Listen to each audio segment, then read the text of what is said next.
Good morning, all.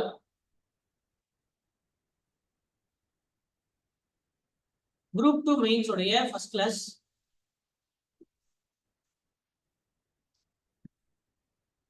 Unit 4. Unit 4 எடுத்துக்கிட்டீங்கன்னா SNT Science and Technology அறிவியல் மற்றும் தொழில்நுட்பம். அறிவியல் மற்றும் தொழில்நுட்பம். இதுல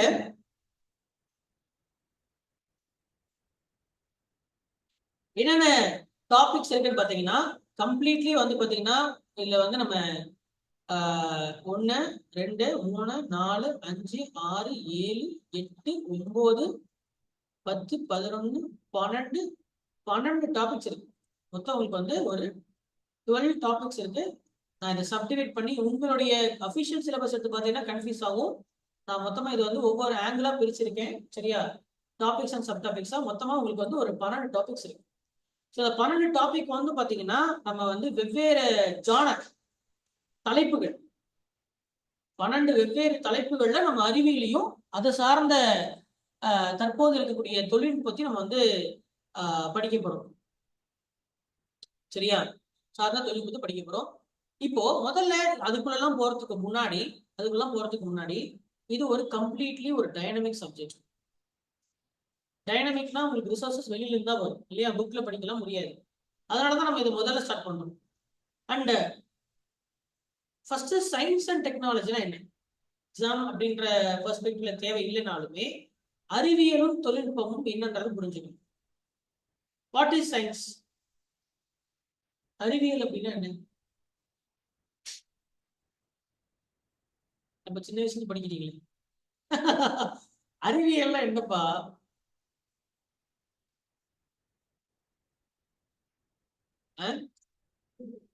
அறிவியல்னா கண்டுபிடிப்புகள்லாம் இங்கிலீஷ்ல வந்து இன்வென்ஷன் அர்த்தம். சரியா? இன்வென்ஷன் அப்படின்னா இல்லாத ஒண்ண கண்டுபிடிக்கிறது. சரியா? அதாவது ஒரு பொருள் இல்லை, அதை வந்து புதுசா நம்ம வந்து கண்டுபிடிக்கிறது. புதிதாக கண்டுபிடித்தலுக்கு பேர் வந்து படைப்புகள்னு சொல்லலாம். இன்வென்ஷனா படைப்புகள். டிஸ்கவரினா ஆல்ரெடி இருக்கக்கூடிய ஒரு விஷயத்த உலகுக்கு எடுத்து சொல்றது டிஸ்கவரி. இன்வென்ஷனுக்கும் டிஸ்கவரிக்கும் அடிப்படையில டிஃபரன்ஸ் இருக்கு. இப்ப வந்து ப்ளூட்டோ அப்படின்ற ஒரு கோளை வந்து கண்டுபிடிக்கிறாங்கன்னா அது இன்வென்ஷன்ல வருமா டிஸ்கவரியில் வருமா? ப்ளூட்டோவை டிஸ்கவர் தான் பண்ண முடியும், இன்வென்ட் பண்ண முடியாது. பல்பு கண்டுபிடிச்சாரு அப்படின்னா பல்பு டிஸ்கவர் பண்ண முடியுமா, இன்வென்ஷன் பண்ண முடியுமா? பல்புன்றது அது இல்லை உலகத்துல, அதை இன்வென்ட் பண்றது. ப்ளூட்டோவை டிஸ்கவர் பண்ண முடியும். அப்போ வந்து ரெண்டுமே தமிழ்ல கண்டுபிடிப்புன்னு தான் சொல்லுவோம். ஆனா கண்டுபிடிப்புல ரெண்டு இருக்கு. அதை நீங்க இன்வென்ஷன் மேல் படைப்புகளா பாருங்க, படைப்பு சார்ந்த கண்டுபிடிப்பு. சரியா? இப்ப back to the question, what is science? தேவைக்காக உங்ககிட்ட இருக்கிற அறிவு வச்சு எதையாவது ஒண்ணு பண்ணணுமா? பல்ப் அப்படிதான் கண்டுபிடிச்சாங்களா? நான் இன்வென்ஷன் கேட்கல, அறிவியல் நான் கேட்கிறேன். அறிவியல் அப்படின்ற சப்ஜெக்ட் என்னது? அது எதுக்காக படிக்கிறோம்? வரலாறு எதுக்காக படிக்கிறோம்? எதிர்காலத்தை தெரிஞ்சுக்கிறதுக்காக இல்லையா? நடந்து முடிஞ்ச நடந்த விஷயங்களை நம்ம ஞாபகப்படுத்திக்கிறதுக்கும், மனித சமுதாயம் வந்து பல விஷயங்களை தன்னுடைய தவறுகளை திருத்திக் கொள்வதற்கும், எதிர்காலத்துல என்ன நடக்கும் கணிக்கிறதுக்கு தான் வரலாறு பயன்படுது. அதுதான் அது படிக்கிறோம். அப்படிதானே? பொருளாதாரம் எதுக்காக படிக்கிறோம்? மக்களுடைய சுபாவங்களை தெரிஞ்சு கொள்வதற்காகவும், வியாபாரம் வணிகங்கள் செய்வதற்காகவும், பணம் சம்பாதிப்பதற்காகவும், பிழைப்பதற்காக எக்கனாமிக்ஸ் படிக்கிறோம். பிழைத்தல், உழைக்கணும்ல, அதுதான் எக்கனாமிக்ஸ் படிக்கிறோம். என்னப்பா அந்த மாதிரி சயின்ஸ்னா எதை பத்தின படிப்புன்னு கேட்கிறேன். சரி, பரவாயில்ல. It is an explanation of universe. It is an explanation of everything, especially universe. பேரண்டத்தை விளக்குறதுக்கு பேர் தான் அறிவியல். Explanation of everything. ஒரு விஷயம் எப்படி நடந்தது அப்படின்னா அது எப்படி சொல்லுவீங்க? இப்ப இந்த ஜூம் கிளாஸ் எப்படி நடந்துட்டு இருக்கு அப்படின்னா அப்ப எப்படி விளக்கணும்ல? விளக்குறது எப்படி விளக்குவீங்க? அந்த விளக்குறீங்களா ஒரு விஷயத்த, அந்த விளக்குறதுக்கு பேர் தான் என்ன?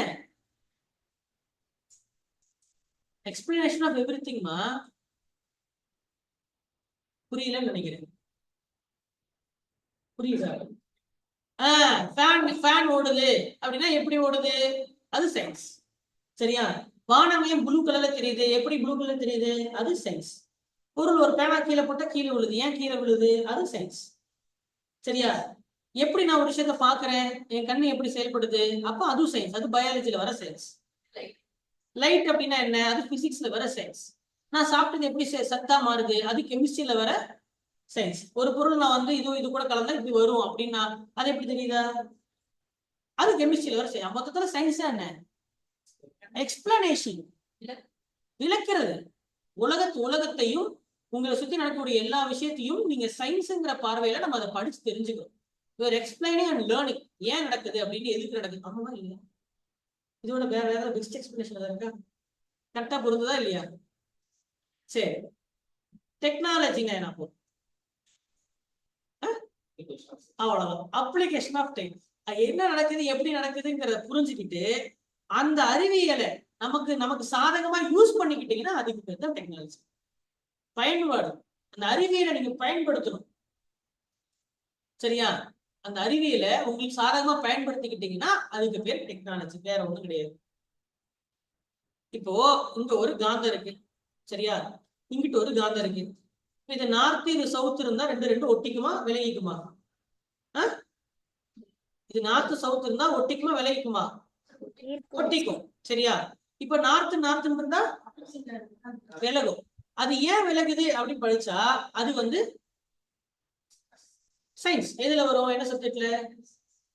பிசிக்ஸ்ல மேக்னெட்டிசம், காந்தவியல். சரியா? சரி, இப்போ இப்படி பக்கத்துல ஆப்போசிட் ஒரே ஒரே நார்த் விலகிக்குமா? அப்ப இது விலகிக்கிட்ட மாதிரி இருந்ததுன்னா சரி, ஒரு பெரிய ஒரு தண்டவாளம் போடும். இந்த தண்டவாளம் ஃபுல்லா நார்த்துனே வெயி. சரியா? அந்த தண்டவாளத்துல ஒரு சக்கரத்தை வெயி. சரியா? அந்த சக்கரத்திலே நார்த்து வச்சா அப்போ அந்த தண்டவாளத்துக்கு மேல இருக்கக்கூடிய ஒரு பொட்டி மிதக்குமா? சரியா? தொடவே தொடாதா? ரெண்டும் தொடாதுல. அப்ப என்ன ஆகும்? ரெண்டும் மிதக்கும். Levitate, magnetic levitation. அப்ப இதுல ஒரு ரயில் பெட்டி செஞ்சு அந்த ரயில் பெட்டி போச்சுன்னா ஃப்ரிக்ஷனே இருக்காது. ஃப்ரிக்ஷனே இல்லாம போகும்போது 1000 கிலோமீட்டர் கூட நம்மளால என்ன பண்ணும்? 1000 கிலோமீட்டர் பர் ஹவர், ஒரு மணி நேரத்துக்கு 1000 கிலோமீட்டர் வேகத்துல கூட போக முடியும். அப்போ ஒரு வேகமான ஒரு பயண ட்ரெயினை கண்டுபிடிச்சா அப்படி 1000 கிலோமீட்டர் வேகத்துல போகக்கூடிய ஒரு ட்ரெயினை கண்டுபிடிச்சா அப்படி இருக்கும். சரி, இப்ப இருக்கக்கூடிய தேஜஸ் இல்ல வந்தே பாரத் இந்த மாதிரிலாம் எக்ஸ்பிரஸ் ட்ரெயின்ல 120 கிலோமீட்டர் வேகத்துல தான் போகுது. நம்ம 1000 கிலோமீட்டர் இன்னும் சூப்பரா போலாம்ல. டெல்லிக்கு ஒரு 1 ஹவர் டெல்லிக்கு போயிடலாம்ல, 2 ஹவர்ஸ் டெல்லிக்கு போயிடலாம்ல. அப்ப இந்த மாதிரி ட்ரெயின். அப்ப இது என்னது? இந்த சயின்ஸை யூஸ் பண்ணிருக்கீங்களா? அதனால டெக்னாலஜி. புரியல?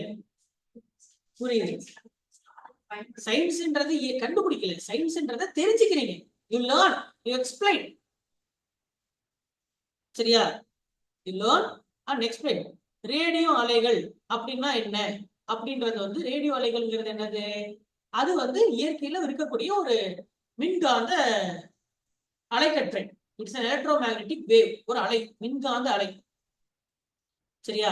அப்படின்றது சயின்ஸ். அது இயற்கையில இருக்கு, கண்ணுக்கு தெரியாது. எப்படி ஒளி பயணிக்குதோ அதுவும் ஒளிதான். ஒளியின் வேகத்திலே தான் பயணிக்கும் அப்படின்லாம் படிப்பீங்க. சரியா? ஒளின்ற சப்ஜெக்ட்குள்ளதான் வருது. அப்ப இது சயின்ஸ். இதுல நம்ம வந்து என்ன பண்ணலாம்? அப்ப இதை நம்ம வந்து ரிசீவ் பண்ணி அதை வந்து டெலிகாஸ்ட் பண்ணலாம், அதை ரிசீவ் பண்ணலாம்.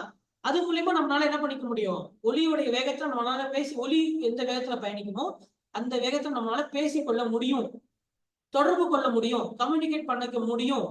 அப்படின்றத வந்து நம்ம வந்து டெக்னாலஜியை பயன்படுத்துறோம். செல்போன், இப்ப போயிட்டு ஒரு ஜூம் கிளாஸ், எல்லாம் இதுதான். புரியுதா? சயின்ஸும் டெக்னாலஜிக்கும் இதுதான் வித்தியாசம். டெக்னாலஜிங்கிறது சயின்ஸை யூஸ் பண்ணிக்கிறீங்க. சயின்ஸ்ன்றது உங்களை சுத்தி நடக்கக்கூடிய விஷயத்த புரிஞ்சுக்கிறீங்க. புரிதல். சயின்ஸ் என்றால் புரிதல், டெக்னாலஜி என்றால் பயன்படுத்துதல். அந்த அறிவியலை உனக்கு சாதகமாக பயன்படுத்தி கொண்டாய், அதற்கு பேர் தொழில்நுட்பம். அறிவியல் என்பது உன்னை சுற்றி நடக்கக்கூடிய இந்த பேரண்டத்தை புரிந்து கொள்வது அல்லது விளக்குவது. You explain. புரியுதா? யூ எக்ஸ்பிளைன் பண்ற, விளக்குறேன். சரி, இப்போ மனிதன் காலங்காலமா தன்னை சுத்தி நடந்து கொண்டு இருக்கக்கூடிய விஷயத்த வந்து என்ன பண்ணிட்டு இருக்கான்? கத்துக்கிறதுக்கு நினைச்சிட்டே இருக்கான். வானத்துல இருந்தா வட்டமா வெள்ளையா இருக்கு, சரியா? ஏன்னா அந்த சூரியன் வந்து வருஷத்துல ஒரு வாட்டி 2 வாட்டி விட்டு கொஞ்சம் கொஞ்சம் மறைஞ்சு போயிருது. ஒரு கட்டத்துல சூரியனே மறைஞ்சு போயிருது. ராகுக்கு எதுக்கு பேர் வச்சான்? கரெக்டா? எதுக்கு வந்து சனிக்கோளுக்கு சுத்தி வட்டம் இருக்கு? சரியா? ஏன் வந்து நமக்கு வந்து சூரியன் மேல இருந்து போய் இப்படி கீழே வருதுன்னு சொல்லிட்டு எல்லா அறிவியலும் என்ன பண்றான்? புரிஞ்சுக்க ட்ரை பண்றான். அப்படி புரிஞ்சுக்க முடியாத விஷயத்த அவன் வந்து என்னன்னு பாக்குறான்? அதுக்கு அன்கன்ட்ரோலபிளான ஒரு விஷயமா பாக்குறான். அதை கட்டுப்படுத்த முடியாத ஒரு விஷயங்களா பாக்குறான். எதெல்லாம் அவனால கட்டுப்படுத்த முடியலையோ அதை எல்லாத்தையும் அவன் என்ன பாக்குறான்? அதை பர்சானிஃபை பண்ணிட்டான். என்ன பண்ணிட்டான்? பர்சானிஃபை மனிதனாக மாத்திட்டான். சரியா? மனித உருவுல பாக்குறான். கட்டுப்படுத்த முடியாத விஷயத்த மனிதனாக பாவித்து அதை புரிஞ்சுக்க ட்ரை பண்றான். சரியா? இப்படிதான் வந்து பாத்தீங்கன்னா தொடக்க காலத்துல மதங்கள் தோன்றிச்சு. இடிய புரிஞ்சுக்க முடியல, மழையை கட்டுப்படுத்த முடியாது, நெருப்பை கட்டுப்படுத்த முடியாது. சரியா? தாவரங்கள் வளர்றதை கட்டுப்படுத்தணும். அப்ப என்ன பண்ணலாம்? கட்டுப்படுத்த முடியாத விஷயத்த அவனுக்கு சாதகமா பயன்படுத்திக்கிறதுக்கு அவன் வந்து என்ன பண்றான்? அதை கடவுளா பாக்குறான். இடிய வந்து இந்திரன், வருணன், அக்னி, சோமா, பூமி, பிருத்திவி, மருத் அப்படின்லாம் என்ன பண்ணாங்க தொடக்க காலத்துல பார்த்தாங்க. என்னப்பா செத்தா என்ன நடக்கும் அவனுக்கு தெரியாது. அப்ப செத்தா என்ன போவாங்கிற மாதிரி என்ன பண்றான்? நிறைய விஷயங்களை தனக்கு சாதகமா பயன்படுத்திக்கிறான். இதுப்பா புரியுதா இல்லையா? செத்துட்டா என்ன நடக்கும் தெரியுமா? யாருக்காவது தெரியாது அந்த காலத்துல. இப்ப நமக்கு தெரியும். இப்ப நமக்கு ஒரு எக்ஸ்பிளனேஷன் இருக்கு. அப்போ அப்போ அந்த டைம்ல வந்து அப்போ வந்து அது வந்து அவனுக்கு அவன் புரிஞ்சு கொள்ள முடியும். அது சயின்ஸ். சரி, இப்போ சயின்ஸ் அந்த காலத்துல இருந்திருக்கு, இல்லாமலாம் இல்ல. புரியுதா? அவன் சயின்ஸை வந்து எப்படி பாக்குறான்? வேற வேற மாதிரி அவன் பார்த்திருக்கிறான். அன்கன்ட்ரோலபிளான விஷயங்களை அவன் பர்சானிஃபை பண்ணி அதை அண்டர்ஸ்டாண்ட் பண்ண ட்ரை பண்ணியிருக்கான். அப்ப சயின்ஸும் ஒவ்வொரு காலகட்டத்துக்கும் மாறும் மாறாதா? ஆமா. ஏன்னா அப்ப புரிஞ்சுக்கிட்ட ஒரு விஷயம் வேற, இப்ப நம்ம புரிஞ்சுக்கிட்ட ஒரு விஷயம் வேற இல்லையா? நம்ம அப்ப அந்த காலத்துல நினைச்சிட்டு இருக்கோம் எல்லா நட்சத்திரங்களும் சூரியனும் எல்லாமே பூமியை தான் சுத்தி வருது. அப்ப பூமி தான் நடுவுல, மத்த எல்லாமும் அப்படின்னு என்ன நினைச்சாங்க? ஜியோ சென்ட்ரிக் தியரி நினைச்சாங்க. பூமி தான் இந்த பேரண்டத்துல பூமி தான் நடுவுல இருக்கு, பூமி தான் எல்லா பொருளும் சுத்துது அப்படின்னு நினைச்சாங்க. புவி மைய கோட்பாடு அப்புறம் தான் கோப்பர்னிக்கஸ் இவங்கெல்லாம் வந்ததுக்கு அப்புறம் இல்ல சூரியன் தான் நடுவுல இருக்கு, பூமி சுத்தி வந்து மற்ற கோள்கள் சுத்தி வருது, ஹீலியோ சென்ட்ரிக் தியரி, சூரியன் நடுவுல இருக்கக்கூடிய கோட்பாடு அப்படின்னு சொல்லி கொண்டு வந்தாங்க. அப்ப அறிவியலும் என்ன ஒவ்வொரு காலகட்டத்தை பொறுத்தும் மாறிட்டுதான் இருக்கு. சொல்றது இருக்குதா? அறிவியலுங்கிறது நம்ம அந்த புரிஞ்சுக்கிறதுக்கு ட்ரை பண்றோம், அவ்வளவுதான். எப்படி நடக்குது ஒவ்வொரு விஷயமும் அப்படின்றத புரிஞ்சுக்க ட்ரை பண்றோம். அதை பல துறைகளாக பிரிச்சு வச்சுக்கிறோம். அதை நமக்கு சாதகமா பயன்படுத்துறோம். சாதகமா பயன்படுத்துறதும் அப்படித்தான். சரியா? பயோ என்சின் அப்படின்னு ஒரு விஷயம் இருக்கு. அதாவது வந்து நீரினுடைய ஆர்கிமிடிஸ் தத்துவம். அந்த ஆர்கிமிடிஸ் தத்துவத்தை பயன்படுத்துறதுனாலதான் போட் உருவாச்சு இல்லையா? அந்த ஆர்கிமிடிஸ் தத்துவம் பயோ என்சிங்கிறதோ ஆர்கிமிடிஸ் தத்துவங்களை பயன்படுத்துறது மூலியமா என்ன உருவாச்சு? அதை தான் நம்ம பயன்படுத்தி என்ன உருவாக்கி இருக்கோம். எப்படிப்பா போட் மிதக்குது கடல்ல? இப்போ ஒரு கள்ளத்துக்கு போட்டா உள்ள போய் மூழ்கிடுது, ஆனா போட்டை தூக்கி போட்டா மிதக்குது. ஒரு பலகையை தூக்கி போட்டா மிதக்குது. எப்படி? அது காரணம் பயோஎன்சி, ஆர்கிமிடிஸ் தத்துவம். புரியுதா? அந்த ஆர்கிமிடிஸ் தத்துவத்தை நம்ம பயன்படுத்தினாலதான் நமக்கு என்ன உருவாகுது? படகு உருவாயிருக்கு. அப்ப அந்த படகுகளை பயன்படுத்த சிந்து சமவெளி மக்கள் என்ன பண்ணிருக்காங்க? அந்த காலத்துல இங்கிருந்து சிந்து சமவெளியில இருந்து ஈராக் வரைக்கும், மெசபடோமியா வரைக்கும் பொருட்களை செங்கல்லாம் ஏத்திட்டு போயிருக்கான். கப்பல்ல ஏத்திட்டு போயிருக்கான். இந்த கடல்ல பாரசீக வளைகுடா வழியா அரபிக்கடல்ல பயணம் செஞ்சிருக்கிறான். அரபிக்கடல் வழியாக தமிழர்கள் சங்க காலத்துல என்ன பண்ணிருக்காங்க? அரிக்கமேடு, கொற்கை, வஞ்சி, தொண்டி, சரியா, புகார் போன்ற இடங்களில் இருந்து எரித்திரியன் கடல், செங்கடல் வழியாக கிரேக்கத்திற்கும் ரோமானியர்களுக்கும் என்ன பண்ணி கொண்டு போயிருக்கான்? பொருள் கொண்டு போயிருக்கான். அப்படி அதுக்கு பதிலா அவன் பொண்ணை கொண்டதான், பொருளை கொடுத்து பொண்ணை கொண்டதுனாலதான் பொற்காலம் ஆகிச்சு சங்க காலம். அப்ப எல்லாத்துக்கும் காரணம் என்ன technology? Boat technology. Boat technology மட்டும் இருந்தா போதுமா? அதை போகும்போது என்ன தேவைப்படும்? வானவியல் தேவைப்படும். தேவையில்லையா? இப்போ எந்த திசை தெரியணும்ல? திசை தெரியணும்னா நீ நட்சத்திரம் வானத்தை பார்த்துதான் கண்டுபிடிக்கும். அப்போ அஸ்ட்ரானமி தேவைப்பட்டுச்சு. எந்தெந்த நேரத்துல எந்தெந்த பொருள் எங்கெங்க இருக்கும், எப்படி நம்ம வழி காண்பிப்பது, எப்படி பிழைப்பது, எந்த டைம்ல காத்தடிக்கும். அப்போ கிளைமேட்டாலஜி உருவாச்சு. ஏன்னா மௌசிம் அப்படின்ற வார்த்தையே அந்த வார்த்தையில தான் மான்சூன் என்ற சொல் உருவாச்சு. எந்தெந்த டைம்ல தென்மேற்கு பருவ காற்று அடிக்கும் அடிக்காதுங்கிறத அறிவியல்கள் தான் கண்டுபிடிச்சாங்க. அதனாலதான் அந்த அரபிக்கடலுக்கு பேரு அரபிக்கடல் இல்லையா? புரியுதா? ஏன்னா கப்பல்ல பயணம் செய்வதற்காக தான் அந்த காற்று தேவைப்பட்டு இருக்கு. எப்ப அடிக்கும் தெரிஞ்சதுன்னா அதுக்கேற்ற மாதிரி பாய்மர கப்பல் திறந்து விட்டு பயணம் செய்ய அந்த காற்றை தனக்கு சாதகமா பயன்படுத்திக்கலாம். சரியா? பிறகு என்ன பண்ணா மெட்டலர்ஜி அதாவது வந்து உலோகங்களை கலக்க ஆரம்பிச்சான். காப்பரையும் டின்னையும் கலந்தான், காப்பரையும் ஜிங்கையும் கலந்தான். காப்பரையும் டின்னையும் கலக்கறதுனால வெண்கலம் உருவாச்சு. சரியா? காப்பரையும் ஜிங்கை கலக்கறதுனால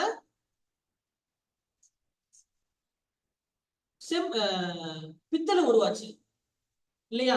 அப்புறம் என்ன பண்ணா இரும்பு துரு பிடிக்குதே, அப்ப அது கூட சரி கொஞ்சம் துத்துநாகத்தை கலந்தா கேல்வனைசேஷன் அப்படின்ற ஒரு தத்துவம் நடக்கும். கேல்வனைஸ் பண்ணா அந்த இரும்பு துரு பிடிக்காது. அப்படி துரு பிடிக்காதனாலதான் மெஹ்ரூலி இரும்பு தூண் இவ்வளவு நாளுமே என்ன ஆகல. டெல்லியில் இருக்கக்கூடிய மெஹ்ரூலி இரும்பு தூண் யார் கட்டுனது? டெல்லியில் உள்ள மெஹ்ரூலி இரும்பு தூண் யாருடையது? இரண்டாம் சந்திரகுப்தருடையது. இரண்டாம் சந்திரகுப்தர் விக்ரமாதித்யன் என்று அழைக்கப்படக்கூடிய அந்த தூண் இன்னும் துரு பிடிக்கலையே. எப்படி துரு பிடிக்கல? ஏன்னா அதுல துத்தநாகத்தை கலந்துருக்காங்க, கேல்வனைஸ் பண்ணியிருக்காங்க.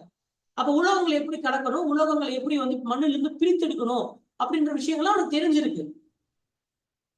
என்ன பண்ணிருக்கான்? மெட்டல்ஸ் வந்து மிக்ஸ் பண்ணிருக்கான். லோத்தல் அப்படின்ற நகரம் தான் என்னது? முதலான செயற்கை துறைமுகம், உலகத்துடைய முதல் செயற்கை துறைமுகமா இருக்கு. அதுல இருந்து பருத்தியை ஏற்றுமதி பண்ணியிருக்கான். அதனாலேயே நம்ம வந்து இந்தியாவுடைய முதல் மான்செஸ்டர் என்றும் அதை அழைக்கலாம், சிந்திச்ச மொழியின் மான்செஸ்டர் என்றும் அதை அழைக்கலாம். செங்கலை எப்படி உருவாக்கணும்னு அவனுக்கு தெரிஞ்சிருக்கு. சரியா? வீடுகள் என்ன பண்ணிருக்கான்? 90 டிகிரில ப்ராப்பரா கட்டியிருக்கான். கரெக்டா? அப்ப அவனுக்கு ஜாமெட்ரி தெரிஞ்சிருக்கு இல்லையா? எப்படி கட்டணுங்கிறத என்ன பண்ணிருக்கா? என்னப்பா ஜாமெட்ரி அவனுக்கு தெரிஞ்சிருக்கு. Agriculture is also technology. எப்படி விவசாயம் பண்ணணும், எப்படி வாய்க்கா வெட்டணும் இல்லையா? சோ இதெல்லாம் என்னது? அந்த காலத்துல டெக்னாலஜி இருந்துச்சுன்னு தான் சொல்லுவாரு. ஏன்னா இதெல்லாம் நம்ம தெரியாம நம்ம அடுத்து போய் நீங்க என்ன அது போக முடியாது. நம்ம படிக்கக்கூடிய டெக்னாலஜி 2024 இருக்கக்கூடிய டெக்னாலஜி படிக்க போறோம் இல்லையா? இருந்தாலும் இப்படிதான் டெக்னாலஜி எவால்வ் ஆயிருக்குங்கிறத நம்ம தெரிஞ்சுக்கணும். அது இந்தியன் அடிப்படையில் தான் படிக்கிறோம். சோ அப்ப டெல்லியின் இரும்புத்தூள் அப்படின்றது எப்படி அது ஒரு it's an example of technology. Lothal it's an example of technology. சிலைகள் எப்படி உருவாக்குனாங்க? வெண்கல சிலைகள் எல்லாம் பயன்படுத்துறாங்க இல்லையா? Bronze statue. சரியா? எப்படி பயன்படுத்துறாங்க?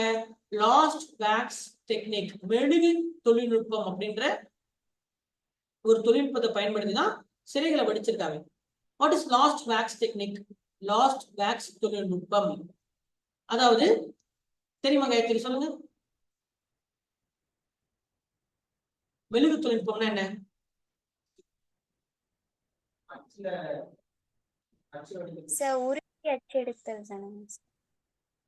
முதல்ல என்ன பண்ணுவாங்கன்னா செய்ய வேண்டிய சிலையை வந்து மண்ணுல செய்வாங்க. சரியா? செய்ய வேண்டிய சிலையை என்ன பண்ணுவாங்க? மண்ணுல செய்வாங்க. சரியா? செஞ்சுட்டு அதுக்கு மேல வந்து மெழுகு தடவாங்க, வேக்ஸ் தடவாங்க. புரியுதா? மெழுகு தடவாங்க. அதுக்கப்புறம் மெழுகு தடவுக்கு அப்புறம் அந்த மண்ணு கீழே விழுந்துடும். அதுக்கப்புறம் அதை சுடுவாங்க. சுட்ட என்ன ஆயிடும்? அது வந்து அந்த மோல்டு வந்து பிக்ஸ் ஆயிடும், மோல்டு உருவாயிடும். இப்ப இந்த மோல்டோட கீழே இருக்கக்கூடிய அந்த ஓட்டையை போட்டு இதுல எந்த உலோகத்தை நீங்க சிலையை செய்ய போறீங்களோ அந்த உலோகத்தை அதுல ஊத்துவாங்க. ஊத்துனதுக்கு அப்புறம் மேல இருக்கிற மெழுகு தட்டி எடுத்துட்டா உள்ள என்ன வந்துடும்? அந்த சிலை, அந்த அச்சு அப்படியே வந்துடும். இதுதான் லாஸ்ட் வேக்ஸ் டெக்னிக். இப்படித்தான் நம்ம நாட்டிய மங்கை சிலை பார்த்து ஞாபகம் இருக்கா? நாட்டிய மங்கை, மொஹஞ்சதாரோவின் நாட்டிய மங்கை சிலை. சரியா? வெண்கல சிலை, பிரான்ஸ். அந்த மதகுரு சிலை பார்த்தோம் இல்லையா? அது செங்கல் இப்படி வச்சு தட்டி பண்ணலாம். அது வந்து கையில பண்றது, உளியில வச்சு செதுக்குறது. ஆனா உலோகத்தை எப்படி பண்ண முடியும்? உலோகத்தை எப்படி போட்டு செதுக்க முடியாதுல்ல. அங்கதான் உலோகங்களை வந்து சிலைகளாக மாத்துறதுக்கு தான் இந்த லாஸ்ட் வேக்ஸ் டெக்னிக் பயன்படுத்துது. புரியுது? எக்ஸாம்பிள் என்ன? மொஹஞ்சதாரோடைய என்னப்பா? நாட்டிய மங்கை, டான்சிங் கேர்ள் சிலை. சரியா? அடுத்தது என்ன? வேத காலகட்டத்திலேயே தாவரங்களை எப்படி பயன்படுத்தலாம், தாவரங்களை மனிதனுக்கு எப்படி பயன்படுத்தலாம், அதுவும் தானே அறிவியலை பயன்படுத்திக்கிறது பேர் தொழில்நுட்பம் தான். சரியா? அப்படிதான் என்ன ஆச்சு? ஆயுர்வேதா உருவாச்சு. ஆயுர்வேதா பற்றி எங்க மென்ஷன் ஆயிருக்கு? அதர்வன வேதத்திலே, 4ஆம் வேதமான அதர்வன வேதத்திலேயே மென்ஷன் ஆயிருக்கு. ஆயிருக்கா இல்லையா? 4ஆம் வேதமான அதர்வன வேதத்திலேயே ஆயுர்வேதாவை பற்றி என்ன பண்ணிருக்காங்க? குறிப்பிட்டிருக்காங்க. சரியா? இதே காலகட்டத்தில் தான் சித்த மருத்துவம் உருவாச்சு. சித்தா மெடிசன், ஆயுர்வேதா, சித்தா அப்படின்றதெல்லாம் பாத்தீங்கன்னா கிமுலே உருவான, பிசிலே உருவான மருத்துவ முறைகள். அதுல சித்தாங்கிறது தமிழ், சித்த மருத்துவங்கிறது தமிழ் திராவிட மருத்துவம், ஆயுர்வேதங்கிறது சான்ஸ்கிரிட். அவ்வளவுதான். வட இந்தியாவுடைய ஆரிய மருத்துவம், இவ்வளவுதான் வேறுபாடு. சரியா? அதே மாதிரி வெட்டினரி சயின்ஸும் உருவாச்சு. ஏன்னா நம்ம படிச்சிருக்கோம், முதல்ல வந்து விலங்குகளுக்காக மருத்துவமனை கட்டினவர் அசோகர். அப்ப அவர் அசோகரோட காலகட்டம் கிமு 300 இல்லையா? அப்ப 2300 வருஷத்துக்கு முன்னாடியே வெட்டினரி சயின்ஸும் இருந்திருக்கு. என்னப்பா, வெட்டினரி சயின்ஸும் இருந்திருக்கு. மௌரிய காலகட்டத்துல என்ன பண்ணிருக்காங்க, வெட்டினரி சயின்ஸும் இருந்திருக்கு. அதுக்கப்புறம் என்ன, குப்தர் காலத்துக்கு வரலாம். ஒவ்வொரு வரிசையா வந்துட்டு இருக்கேன், புரியுதா? சிந்துச்செம்பொலி, வேத காலம், மௌரியம், அடுத்தது என்ன, புரியுதா? சோ குப்தர் காலம், குப்தர் காலத்துல அறிவியல் தன்னோட உச்சத்தை அடைஞ்சது. ஏன்னா ஜீரோ டெசிமல் சிஸ்டம், தச முறையை வந்து கண்டுபிடிச்சது குப்தர்கள் தான். சரியா? சூரிய சித்தாந்திகா, சூரிய சித்தாந்திகா என்ற புத்தகமும் ஆரிய பாட்டியம் அப்படின்ற 2 புத்தகங்கள் இருந்தது. அந்த 2 புத்தகங்கள் எழுதுனது யாரு? ஆரியபட்டா. அவர் ஒரு குப்த ஞானி. சரியா? சூரிய சித்தாந்திகா அப்படின்ற இதுல பேசினாரு, பூமி தன்னுடைய அச்சுல சுழலுது, பூமி தனக்குன்னு ஒரு 23 டிகிரி அச்சு அப்படின்னு பார்த்தோமா, அந்த அச்சுல சுழண்டுட்டு இருக்கு பூமி அப்படின்னும், எக்லிப்ஸ் சூரிய கிரகணங்களை பற்றியும் இதை பத்தி என்ன பண்ணாரு, சூரிய சித்தாந்தத்துக்கு சொன்னாரு. ஆரியபட்டத்துல என்ன சொன்னாரு, ஆரியபட்டத்துல வந்து அவர் என்ன பண்றாரு, அதுல வந்து ஜாமெட்ரி, மேக்ஸ பத்தி அவர் சொன்னாரு, மேத்தமெட்டிக்ஸ் பத்தி அவர் வந்து பாக்குறாரு. சரியா? மேத்தமெட்டிக்ஸ் பத்தி அவர் பாக்குறாரு. அடுத்தது வந்து பாத்தீங்கன்னா ஜெய்சிங் மகாராஜா, ஜெய்சிங் 2ஆம் மகாராஜா ஜெய்சிங். இவர் என்ன பண்ணாருன்னா, ராஜஸ்தான்ல ஜெய்ப்பூர்ல, சரிங்களா, இவர் வந்து பாத்தீங்கன்னா அஸ்ட்ரானமிக்கல் மெஷர்மெண்ட், அதாவது வானவியல் அளவீடுகளை கணிப்பதற்காக ஒரு கட்டிடத்தை கட்டினார். அந்த கட்டிடத்துக்கு பேரு ஜந்தர் மந்தர். அது இன்னுமே இருக்கு, ஜந்தர் மந்தர் அப்படின்ற கட்டிடம். சரியா? வானவியல் அளவீடுகள், ஜந்தர் மந்தர் அப்படின்ற ஒரு பில்டிங் இருந்தாரு. இந்த பில்டிங்ல வந்து நம்ம என்ன பண்ணலாம்னா, நம்ம வானவியல் அளவீடுகளை வந்து என்ன பண்ண முடியும், கண்டுபிடிக்க முடியும். எந்த டைம்ல எது எங்க இருக்கும் அப்படின்றத மெஷர் பண்றதுக்காக ஒரு பில்டிங். இதை கட்டினது யாரு? மகாராஜா ஜெய்சிங். சரியா? மகாராஜா ஜெய்சிங் அப்படின்றவர் தான் ஜெய்ப்பூர்ல என்ன பண்ணார், ஜந்தர் மந்தரை கட்டினார். Jantar Mantar is astronomical measurement. இதே மாதிரி அஸ்ட்ரானமிக்கல் மெஷர்மெண்ட் பண்றதுக்கு கிமுலே பல கட்டிடங்கள் இருக்கு. அது ரொம்ப முக்கியமான வந்து ஸ்டோன் ஹெஞ்ச். இது நீங்க நிறைய பேர் பார்த்துருப்பீங்க, ஸ்டோன் ஹெஞ்ச். இது வந்து கிபி, ஜந்தர் மந்தர்லாம் இப்போ வந்து ஒரு 400-700 வருஷம் தான் பழசு. சரியா? 400-700 வருஷம் தான் பழசு. சரி, ராஜா ஜெய்சிங் கட்டினது. ஆனா ஸ்டோன் ஹெஞ்ச் அப்படின்ற கட்டடம் இருக்கு பாத்தீங்களா, அது வந்து ரொம்ப பழமையானது, ஸ்டோன் ஹெஞ்ச். சரிங்களா? இதெல்லாம் எங்க இருக்கு, பிரிட்டன்ல இருக்கு. இது எதுக்காக கட்டப்பட்டது, இவ்வளவு பெரிய கல்ல எதுக்கு செங்குத்தா கட்டி வச்சிருக்கிறான் அப்படின்னு பாக்குறச்ச, சரியா, அதுக்காக கட்டப்பட்டது, வானியல் சாஸ்திரங்களுக்காக கட்டப்பட்டது. எந்தெந்த கோள் நிலா எப்படி இருக்கும், கரெக்டா துல்லியமா எப்படி இருக்கும் கணிக்கிறதுக்காக இந்த வட்டமா அப்படி என்ன பண்ணிருக்கான், யூகேல கட்டி வச்சிருக்கான். சரியா? யூகேல இந்த மாதிரி மேல இருந்து பார்க்கும்போது இது இப்படிதான் இருக்கும், ஸ்டோனேஜ். சரியா? அந்த காலத்துல என்ன பண்ணிருக்காங்க, சோதர காலம் பாருங்க, கிமு 3100. யோசிச்சு பாருங்க, சிந்துச்சமணி மக்கள் இருந்த காலகட்டத்திலேயே இந்த மாதிரி வானவியல் சாஸ்திரம் பண்றதுக்காக யூகேல, லண்டன்ல என்ன பண்ணிருக்காங்க, இந்த மாதிரி கட்டிடங்களை கட்டியிருக்காங்க. இப்ப ரீசெண்டா நம்ம தமிழகத்தில் நடந்த ஒரு அகழ்வாராய்ச்சியில தமிழகத்திலும் இதே மாதிரி வந்து ஒரு ஸ்டோன் ஹெஞ்ச் இருந்ததாக இப்போ ஒரு 2 வாரத்துக்கு முன்னாடி கண்டுபிடிச்சிருக்காங்க. அது ஆர்கியாலஜிக்கல் எக்ஸ்கவேஷன் நம்ம படிக்கணும். நான் உங்களுக்கு ஆல்ரெடி அதை வந்து கரண்ட் அஃபேர்ஸ்லயும் கொடுத்துருப்பேன். சரிங்களா? கரண்ட் அஃபேர்ஸ்லயும் அதை நம்ம வந்து கொடுத்துருக்கோம். ஸோ அப்போ வந்து இதெல்லாமே நம்ம வந்து அஸ்ட்ரானமிக்கல் மெஷர்மெண்ட்டுக்காக நம்ம என்ன பண்றோம், ஆமா பயன்படுத்தியிருக்கோம். அதே மாதிரி பை அப்படின்றதுக்கான விளக்கம், பை அப்படின்னா 3.14 or 22/7 அப்படின்றது, இதை கண்டுபிடிச்சதும் இந்தியர்கள் தான். சரியா? பை அப்படின்றத நம்ம வந்து கண்டுபிடிச்சிருக்கணும்.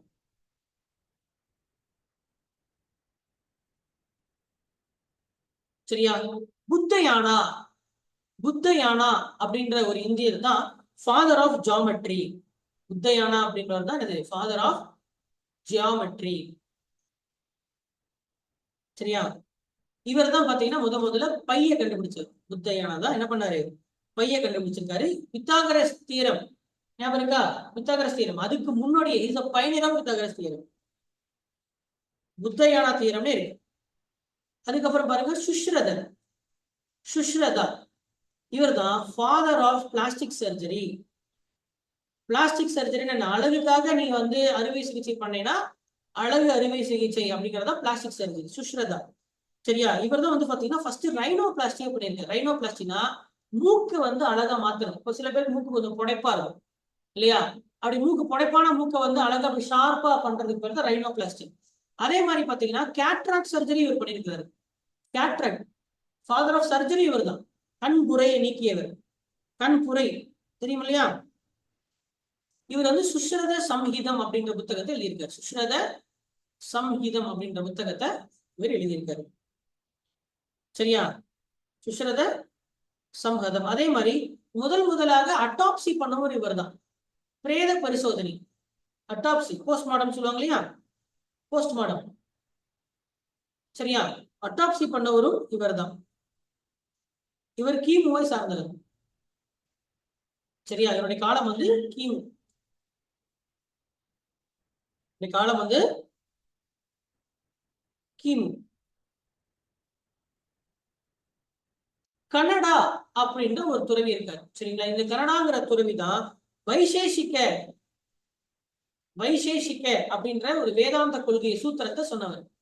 வைசேஷிக்க என்கின்ற வேதாந்த கொள்கை, வேதாந்தா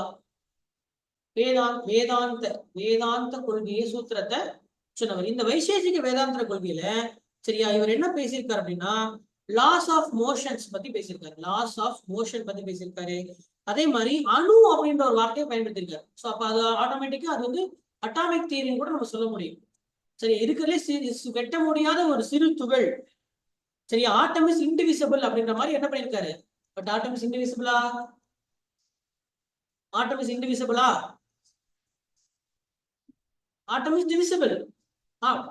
அணுவை துளைக்கவோ அணுவை பிளக்க முடியுமா? முடியாதா? பிளக்க முடியும். ஆனா இருந்தாலும் இருக்கிறதுல சின்ன துகள், ஒரு பொருள் வந்து இருக்கிற சின்ன துகள், பிளக்க முடியாத கடைசி துகள் அணு அப்படின்ற மாதிரி ஒரு அணு கொள்கை சொல்லியிருக்காரு. அது தப்புதான். நம்மால் முதல்ல ட்ரை பண்ணியிருக்காருல்ல, அதுக்காக பாராட்டி நம்ம படிச்சுக்கலாம். சரியா? சரி, அதே மாதிரி சரக சம்ஹிதா, சரக அப்படின்றவர் சரக சம்ஹிதான்னு ஒரு புத்தகத்தை எழுதியிருக்காரு. சரியா? இவரும் ஒரு மெடிசன், மருத்துவர். சரியா? ஜெனட்டிக்ஸ் கொள்கைகள் பத்தி சொல்லியிருக்காரு. மரபணு கொள்கை, சரியா? மெட்டபாலிசம், வளர்ச்சிதை மாற்றத்தை பத்தி எல்லாம் அவர் பேசியிருக்காரு. அவருடைய புத்தகத்துல வளர்ச்சிதை மாற்றத்தை பத்தி எல்லாம் என்ன பண்ணியிருக்காரு, இவரு பேசியிருக்காரு. எந்த மருந்து இன்ஃபெக்ட் சொல்லணும்னா ஃபாதர் ஆஃப் ஆயுர்வேதம் கூட சொல்லலாங்க. ஆயுர்வேதத்தின் தந்தை என்று கூட அழைக்கலாம். ஆனா பல பேர் என்ன சொல்றாங்கன்னா சரகருங்கிற ஒருத்தர் கிடையாதுங்க. சரகர் அப்படின்ற வந்து ஒரு குரூப், அதாவது மருத்துவர்களை சரகர்னு அழைப்பாங்க அப்படின்னு ஒரு கருத்து வளம் வருது. அப்படின்ற ஒரு கருத்தும் வளம் வருது. 2 கருத்துக்கள் உள்ளன. இருந்தாலும் பரவாயில்ல, சரகர் அப்படின்றது தெரியாம இருக்கக்கூடாது. சரி, ஆரியபட்டா பார்த்தாச்சு, சுஷ்ரத சம்ஹித சுஷ்ரத பார்த்தாச்சு, கன்னடாவை பார்த்தாச்சு, சரகரை பார்த்தாச்சு. என்னப்பா மகாராஜா ஜெய்சிங்க பார்த்துட்டோம், ஆரியபட்டா பார்த்துட்டோமா? ஓகே தானே? ஆரியபட்டா அவருடைய நினைவாகத்தான் நம்மளுடைய முதல் செயற்கைக்கோளுக்கு என்ன பேர் வச்சோம்? இஸ்ரோவுடைய முதல் செயற்கைக்கோளுக்கு ஆரியபட்டா அப்படின்ற பெயரை நம்ம வச்சோம். ஓகேவா? சரி, அடுத்து பாருங்க பிரம்மகுப்தர். பிரம்மகுப்தர் எழுதுறீங்களா எல்லாருமே? இதெல்லாம் கிடைக்காது டேட்டா, ஒழுங்கா எழுதுது. பிரம்மகுப்தர் இவர் தான் முதல்ல ஜீரோவை ஒரு டிஜிட்டா பயன்படுத்துது. ஒரு ஸ்தலம், ஒரு ஸ்தலம், இது முதல் ஸ்தலம், 2ஆம் ஸ்தலம் சொல்ல முடியாது, டெசிமல் சிஸ்டம். இந்த நம்பர் தியரியை கொண்டது இவர் தான். ஜீரோ பண்ணது யாருப்பா? பிரம்மகுப்தர். அடுத்தது பாருங்க வராக மீரா. இவருடைய புத்தகம் பாத்தீங்கன்னா பிரகத சம்ஹிதம். இவரும் குப்த காலத்தை சார்ந்த ஒரு ஞானி. பிரகத சம்ஹிதம். சரியா? இவர் வந்து முதல்ல கிராவிட்டி அப்படின்ற கான்செப்டை அவர் பேசியிருக்காரு. அது என்ன ஏதெல்லாம் தெரியல, ஆனா வந்து ஈர்ப்பு அப்படின்ற ஒரு விஷயத்த வந்து என்ன பண்ணியிருக்காரு, அவர் முதல்ல பேசியிருக்காரு. இந்த பிரகத சம்ஹிதம் அப்படின்றது வானவியல் பற்றின ஒரு புத்தகம். It's book of astronomy. It's book of astronomy.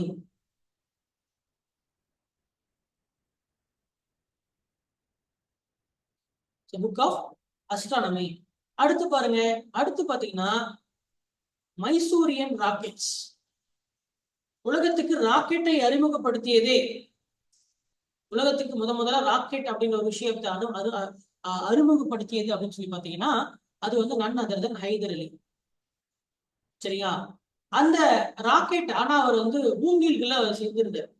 மூங்கில்கள்ல அந்த வெடிபொருளை திணிச்சு அதை வந்து பத்த வைக்கிறதுக்கு பதிலா இரும்புல பயன்படுத்தும் போது இன்னும் அது ரொம்ப தூரத்துக்கு பயணிக்கும் அப்படின்னு இதை வந்து அப்படியே ஆயுதமாக ராக்கெட் ஆயுதமாக்குனா அதுக்கு பேர் ஏவுகணை.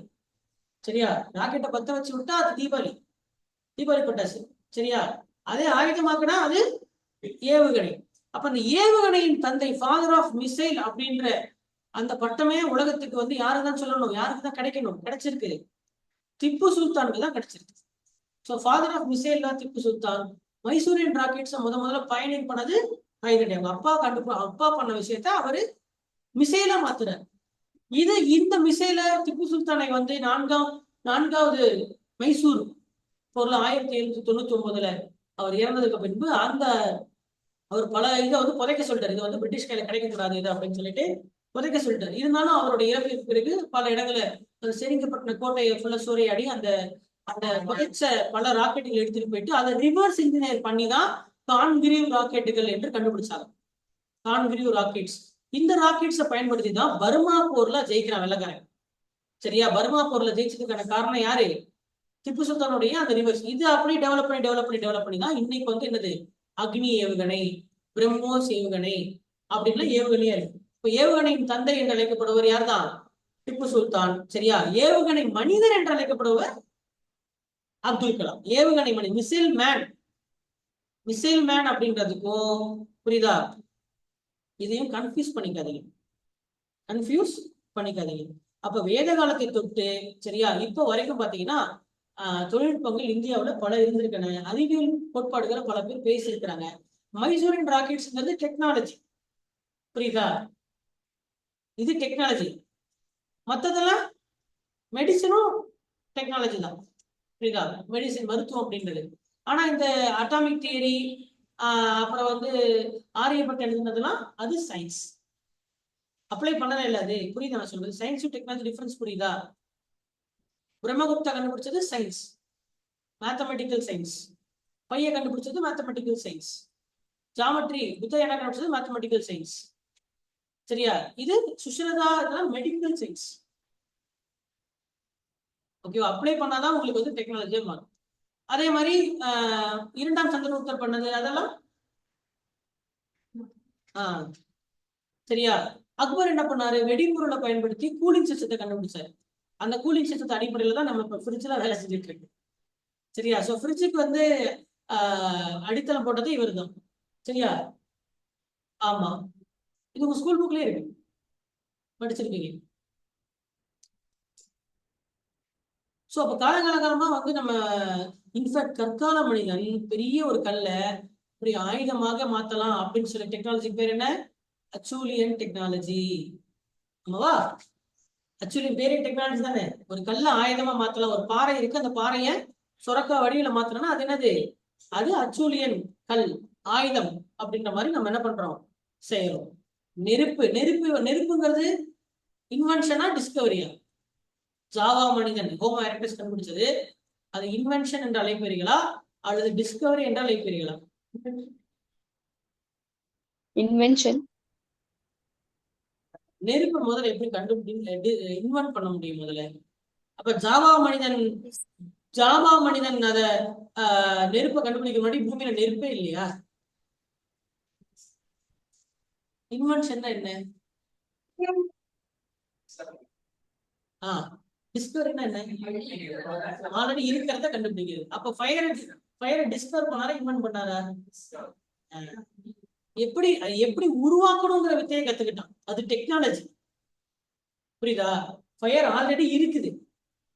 ஃபயர் ஆல்ரெடி நான் நிறைய பார்த்திருப்பான். நெருப்பு காட்டு தீலாம் எரிஞ்சிருக்கும். புரியுதா? அதுல நெருப்பு அவன் முன்னாடி பார்த்திருப்பான். ஆனா அது எப்படி அவனுக்கு தேவையான நேரத்துல உருவாக்கணுங்கிறது தெரியாது. புரியுதுங்களா? அதை எப்படி அவனுக்கு தேவையான நேரத்துல எப்படி அதை கையில அவனால உருவாக்க முடியும் அப்படின்றது 2 கல்ல ஒரு ஆசையும் பத்த வைக்க கத்துக்கிட்டான். அப்ப அது ஒரு டெக்னாலஜி. கரெக்டா? So he discovered fire, discovered how to use fire. நெருப்பை எப்படி சாப்பிட பயன்படுத்தலாம், நெருப்பை எப்படி விலங்குகள்ல இருந்து தப்பிக்க பயன்படுத்தலாம் அப்படின்றத கண்டுபிடிச்சான். அவன் நெருப்பையே ஜீபமா போட்டு கண்டுபிடிக்கல. ரெண்டுத்துக்கு வித்தியாசம் இருக்கு. நீங்க நினைச்சுக்காதீங்க அதுக்கு முன்னாடி நெருப்பு இல்லையா, அப்போ டைனோசர் வாழ்ந்த காலத்துல நெருப்பே இல்லையா? டைனோசர் வாழ்ந்த காலகட்டத்துல காட்டு தீ வந்திருக்காதா? டைனோசர் அப்புறம் எப்படி எரிஞ்சு போச்சு? எரிக்கல் விழுந்தாலும் எரிஞ்சு போச்சு. நெருப்பு தெரியாத டைனோசர் இருக்குமா? எல்லா டைனோசரும் நெருப்பு கண்டிப்பா தெரிஞ்சிருக்கும். செத்து போறதுக்கு முன்னாடி நெருப்பாலதான் செத்தே போச்சு. என்னப்பா? இப்ப நெருப்புங்கிறது எல்லாத்துக்கும் தெரியும். சரியா? சரி, இப்ப உங்களுக்கு ஒரு முக்கியமான அசைன்மெண்ட் கொடுக்க போறேன். சரியா? சரி, என்னன்னா இந்தியால இருக்கக்கூடிய இதுக்கு மெட்டீரியல் வந்துடும், இருந்தாலும் நீங்க போய் தொலைவு எழுதிக்கோங்க. இந்தியாவில் இருக்கக்கூடிய இம்பார்ட்டன்ட் ரிசர்ச் இன்ஸ்டிடியூட்ட குறைஞ்சது ஒரு 10 பேராவது வேணும். I want 10 names.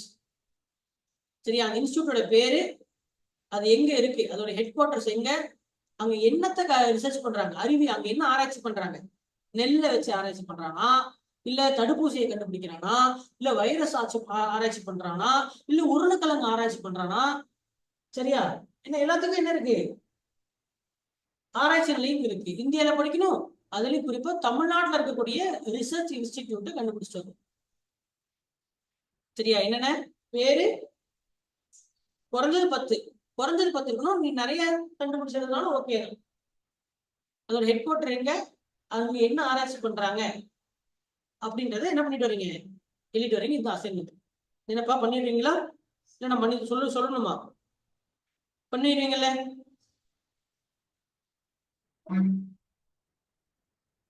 சரி, இப்ப எல்லாமே என்ன பார்த்தோம்? அறிவியல் என்னன்னு பார்த்தோம், தொழில்நுட்பம்னு என்னன்னு பார்த்தோம்.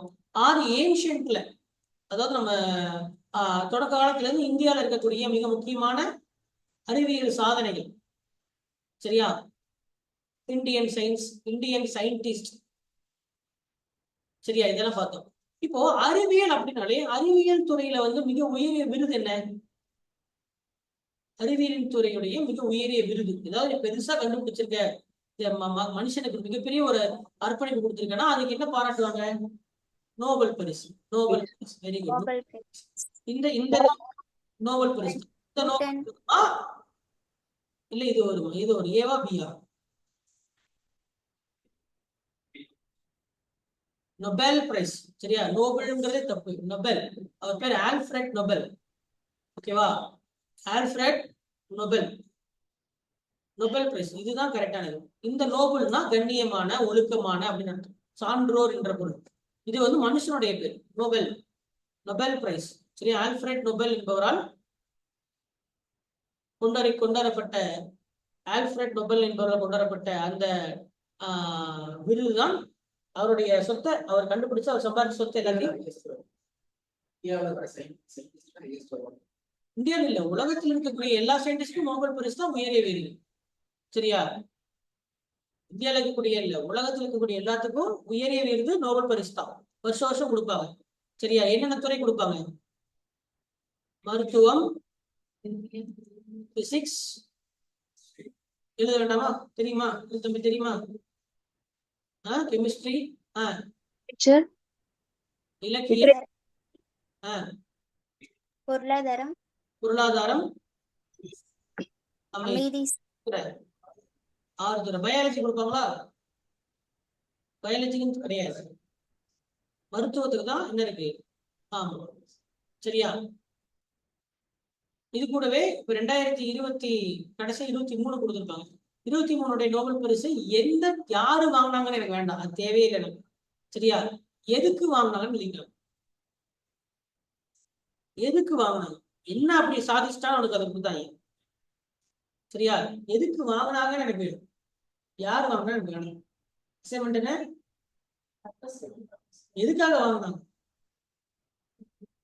அதுலயும் குறிப்பா மெடிசின், பிசிக்ஸ், கெமிஸ்ட்ரி, இந்த 3த்துக்கு தான் எனக்கு வேணும். சரியா? இந்த 3த்துக்கு தான் எனக்கு வேணும்.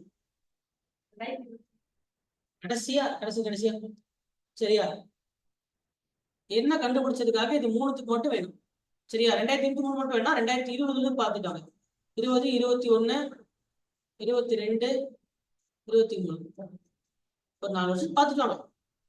ஏன்னா அதுல இருந்து அவங்க கரண்ட் அஃபேர்ஸ் அப்படிதானே, அதுதான் நீங்க படிக்கணும். என்னப்பா அது என்னன்றத கண்டிப்பா தெரிஞ்சுக்கணுமா இல்லையா? அப்படின்றத படிச்சுக்கணும். இதுவும் அசைன்மெண்ட், 2 அசைன்மெண்ட் கொடுத்துருக்கீங்க, மறந்துடாதீங்க. சரி, இப்ப அறிவியல் என்னன்னு பாத்துட்டீங்க, தொழில்நுட்பம் கூட என்னன்றது புரிஞ்சுது. அதுக்கப்புறம் காலகாலமாக இந்தியாவில் இருக்கக்கூடிய சிறந்த அறிவியலாளர் புரிஞ்சுது. இப்போ இப்போ அறிவியல் அறிவியல்ல மிகச்சிறந்த கண்டுபிடிப்பு விருது என்னன்னு சொன்னோம், நோபல் பரிசு.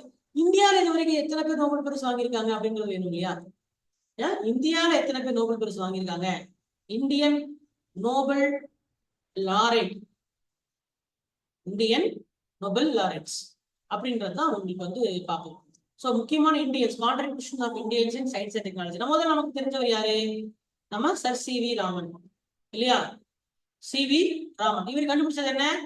ராமன் ஸ்பெக்ட்ராஸ்கோபி. ராமன் ஸ்பெக்ட்ராஸ்கோபி அப்படின்றத கண்டுபிடிச்சது. What is Raman spectroscopy? சரியா, இது முழுக்க முழுக்க லைட் லைட் சம்பந்தப்பட்டது. சரியா, அவர் கண்டுபிடிச்சது எதை பத்தினது? லைட் சம்பந்தப்பட்டது. ஓகேவா? ஒளி சிதறல் அப்படின்றதையும் கண்டுபிடிச்சாரு, அதான் ராமன் ஸ்கேட்டர். ஒளி சிதறல் அப்படின்றத, ஒளி என்ன பண்ணும், ஒரு விஷயத்துல பட்டுச்சுன்னா அது என்ன பண்ணும், எப்படி தண்ணி சிதறும்ல அந்த மாதிரி என்னது, ஒளி 4, 5, 8 என்ன பண்ணும், சிதறுங்கிறத பண்ணாரு. அப்ப ராமன் ஸ்பெக்ட்ராஸ்கோபி, ராமன் ஸ்கேட்டர், அதே மாதிரி ராமன் எஃபெக்ட், ராமன் விளைவு. மெட்டீரியல் இருக்கு, மெட்டீரியல் கொடுப்பேன். சரியா, இப்போதைக்கு எழுதுங்க. சரியா, அப்போ ஓகேவா? ராமன் ஸ்கேட்டருக்கு இன்னொரு பேர் என்ன? Rayleigh scatter. சரியா, ரேலே ஸ்கேட்டருடைய இன்னொரு ஃபார்ம் தான் ராமன் ஸ்கேட்டர். ஓகேவா? ஒரு ஒரு ஒரு துளி, ஒரு ஒரு ஒளி படுதுன்னா அந்த ஒளி எப்படி செதறும் அப்படின்றதுதான் இது. ஓகேவா? இப்ப ரீசெண்டா வந்து ராமன் வேலை வந்து எப்படி சம்மந்தப்பட்டிருக்கு அப்படின்னு கேட்டீங்கன்னா, ராமன் ஸ்பெக்ட்ராஸ்கோப்பியை பயன்படுத்தி ஆர்என்ஏ வைரஸ்களை என்ன பண்ணிருக்காங்க, கண்டுபிடிக்கிறதுக்கு ராமன் ஸ்பெக்ட்ராஸ்கோப்பியை பயன்படுத்திருக்காங்க. So this comes under technology. அதுவும் எங்க, சலைவா சாம்பிள்ஸ், சலைவால எச்சில்ல வைரஸ் இருக்கா அப்படின்றத கண்டறிவதற்கு, எச்சில்ல வைரஸ் இருக்கான்னு என்று கண்டறிவதற்கு ராமன் ஸ்பெக்ட்ராஸ்கோப்பி தொழில்நுட்பத்தை பயன்படுத்தியிருக்காங்க. அப்போ இந்த மாதிரி தொழில்நுட்பம் வந்து பாத்தீங்கன்னா கொரோனா வைரஸ் ஈஸியா கண்டுபிடிக்கிறதுக்கு பயன்படுத்தப்படுகிறது. பொதுவாகவே இப்போ கொரோனா வைரஸை கண்டுபிடிக்கிறதுக்கு வந்து என்ன யூஸ் பண்ணுவாங்க, மூக்குல ஒரு ஸ்வாப் விடுவாங்க இல்லையா? ஸ்வாப் டெஸ்ட்னு பண்ணுவாங்க. ஸ்வாப் டெஸ்ட், ஒரு பஞ்சை வந்து மூக்குல விட்டு பண்ணுவாங்க, இல்ல நாக்குல வந்து ஒரு எடுத்து அதை பண்ணுவாங்க. இது எந்த மிஷின்ல வைப்பாங்க? பிசிஆர் மிஷின்ல வைப்பாங்க. பிசிஆர்ங்கிற வார்த்தை அப்பதான் வந்து ஃபேமஸ் ஆச்சு. What is PCR? Polymerase chain reaction machine. அப்ப இந்த பிசிஆர் மிஷின் என்ன பண்ணும், ஒரு டிஎன்ஏ காப்பி இருக்குது அப்படின்னா, ஒரு டிஎன்ஏ இருக்குதுன்னா அந்த டிஎன்ஏவை ஜெராக்ஸ் போடுற மிஷின் தான் இந்த பிசிஆர் மிஷின். ஒரு 1000 ஜெராக்ஸா போட்டு கொடுத்துரும். சரியா, ஒரு டிஎன்ஏ பார்க்கறது கஷ்டம். புரியுதா? அந்த டிஎன்ஏ வந்து மனுஷனோட டிஎன்ஏவா, சரியா, இல்ல அது கொரோனாவுடைய ஆர்என்ஏவா, சரியா, அப்படின்றது. Corona DNA virus, RNA virus? Corona DNA virus, RNA virus? சரியா, அது விஷயம்ங்கிறது எப்படி பார்க்க முடியும்? ஒவ்வொன்றும் எடுத்து மைக்ரோஸ்கோப்ல பார்த்து வர்றதுல லேட்டு. அப்ப என்ன பண்ண, ஜெராக்ஸா போட்டுன்னா பாலிமெரேஸ் அப்படின்ற ஒரு என்சைமை பயன்படுத்தி, ஒரு நொதியை பயன்படுத்தி கொடுத்திருக்கக்கூடிய எடுத்த சாம்பிள லட்சக்கணக்கான டிஎன்ஏக்களாக என்ன பண்ண முடியும், ஜெராக்ஸ் போட முடியும். அப்படி பண்ணும்போது அதோட காப்பி தானே நிறைய இருக்கு. அப்ப என்ன பண்ணிடலாம், நமக்கு பார்த்தா அது தெரியும். இப்போ பிசிஆர் மிஷின் மூலியமா தான் என்ன பண்ணுவாங்க, கொரோனா டெஸ்ட் எடுத்தாங்க. அப்ப இதுதான் யூஸ்வலா நம்ம எல்லாமே பண்ண டெஸ்ட். என்னப்பா கொரோனா டெஸ்ட் எடுத்தீங்களா இல்லையா? மூக்குல விட்டான்ல பஞ்சு, அது எது, அந்த மூக்குல விட்ட பஞ்சை தூக்கிட்டு போய் எதுல வைப்பான்? பிசிஆர் மிஷின்ல தான் வைப்பான். பிசிஆர் மிஷினை பார்த்திருக்கீங்களா இல்லையா?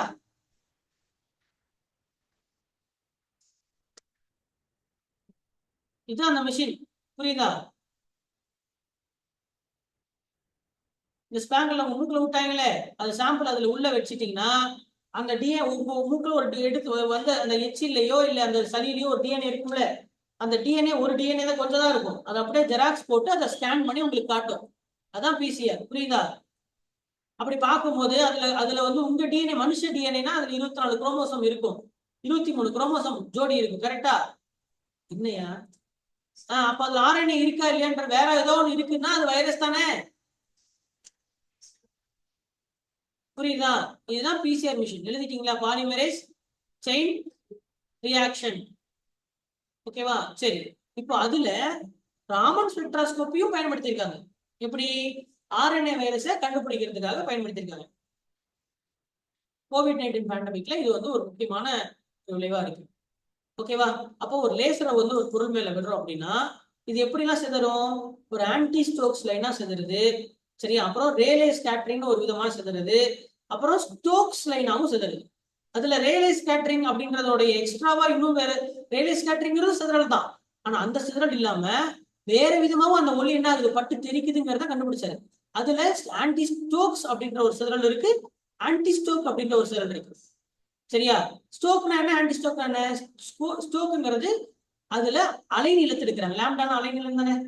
அதுல அந்த லேசருடைய அலைநீளத்தை விட செதறின ஒளியுடைய அலைநீளம் அதிகமா இருந்ததுன்னா அது ஸ்டோக். தெரியுதாங்க? இது என்னப்பா லாம்டானா என்ன? வேவ்ல அலைநீளம். புரியுதா? அதுவே லேசருடைய செதறின அலைநீள ஒளியுடைய அலைநீளத்தை விட லேசருடைய அலைநீளம் அதிகமா இருந்ததுன்னா அது ஆன்டிஸ்டோக். ஆன்டிஸ்டோக் ராமன் சிதறல், ஸ்டோக்ஸ் ராமன் சிதறல். அது இல்லாம ரெண்டுமே சமமா இருந்தா ஒரு இங்க பாருங்க, அலைநீளம்னா தெரியுங்களே. வாட் இஸ் அலைநீளம்? What is wave length? Wave length அப்படின்றதையும் அதிர்வெண் ஃப்ரீக்வன்சிங்கிறதையும் நீங்க புரிஞ்சுக்கணும். சரியா? ஓகேவா? இப்போ வேவ் லென்த் அப்படின்னு என்ன? ஒரு அலை வந்து எப்படி பயணிக்கும்? இந்த மாதிரிதான் பயணிக்கும். கரெக்டா? இப்போ இப்படியும் பயணிக்கலாம், இல்ல இதுவும் அலைதான். கரெக்டா? இல்ல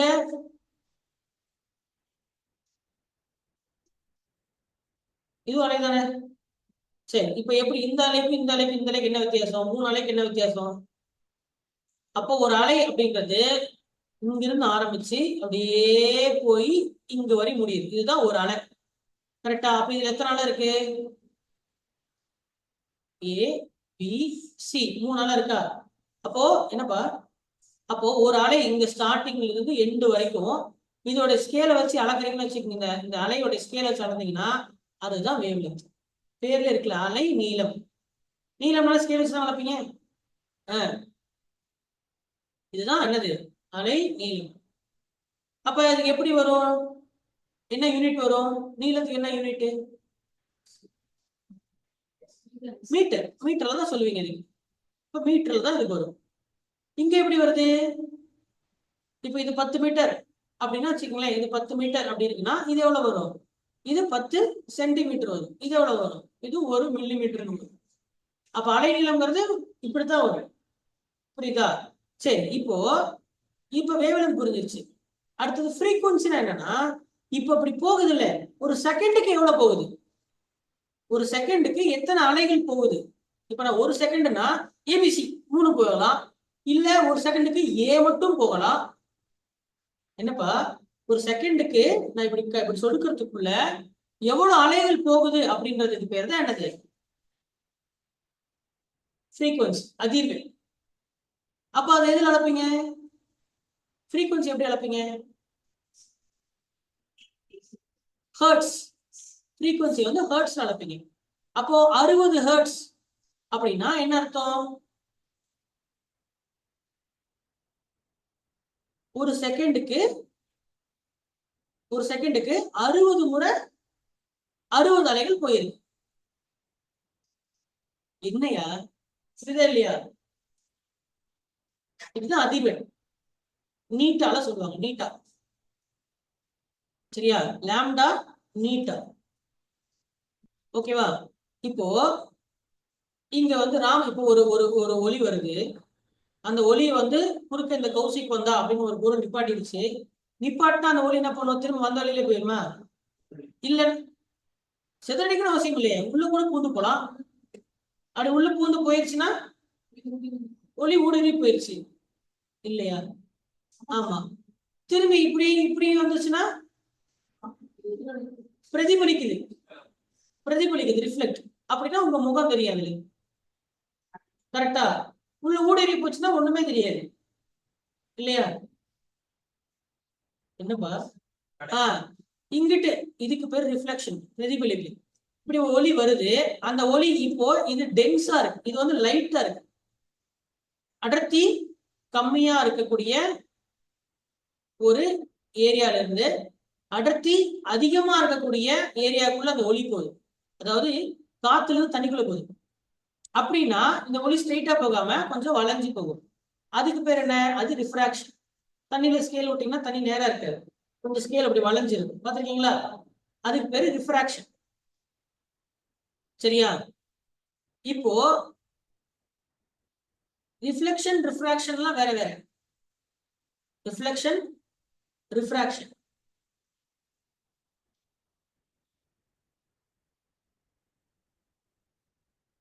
இது என்னன்னா, இது பட்டு ரிஃப்ளெக்டும் ஆகல, ரிஃப்ராக்டும் ஆகல, தெரிக்குது. அங்கிட்டு இங்கிட்டு என்னது? நாளாக்கு. தேங்காய் அப்படி உடைப்பீங்க, செதறுது. அதான் ஒளி செதறல் தானே பேரு. தேங்காவை போட்டு உடைச்சிங்கன்னா தேங்காய் சில்லு எப்படி செதறி போகும்? அந்த மாதிரி செதறதுக்கு பேரு தான் ஸ்கேட்டரிங். அப்படி செதறுது இல்ல தேங்காய் சில்லு, அப்படி செதற தேங்காய் சில்லும், சரியா, வந்த தேங்காய், அதாவது தேங்காவும் செதறின தேங்காய் சில்லும் ஒன்னா ஈக்குவலா இருந்ததுன்னா lambda scatter is equal to lambda laser. இதுதான் லேசர். இந்த லேசருடைய வேவ்லென்த்தும் செதறின ஒளி இருக்கு இல்லையா அதோட வேவ்லென்த் சமமா இருந்ததுன்னா அது என்னது? அது ரேலே ஸ்கேட்டரிங். அதுக்கு பேர் என்ன? ரேலே செதறல். அப்படி செதறின ஒளியுடைய வேவ்லென்த்தும், சரியா, செதறின ஒளியுடைய வேவ்லென்த்தை விட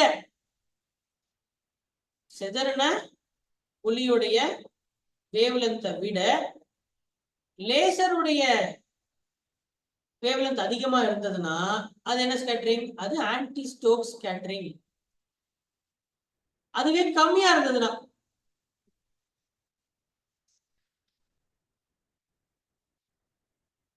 லேசர் வந்த வேவ்லென்த்தை விட, லேசர் வந்து ஒரு ஒரு 1 மீட்டர் அப்படின்ற வேவ்லென்த்தோட வருது. ஒரு அலைக்கும் இன்னொரு அலைக்கு நடுவில் எவ்வளவு வித்தியாசம்? 1 மீட்டர் வருது.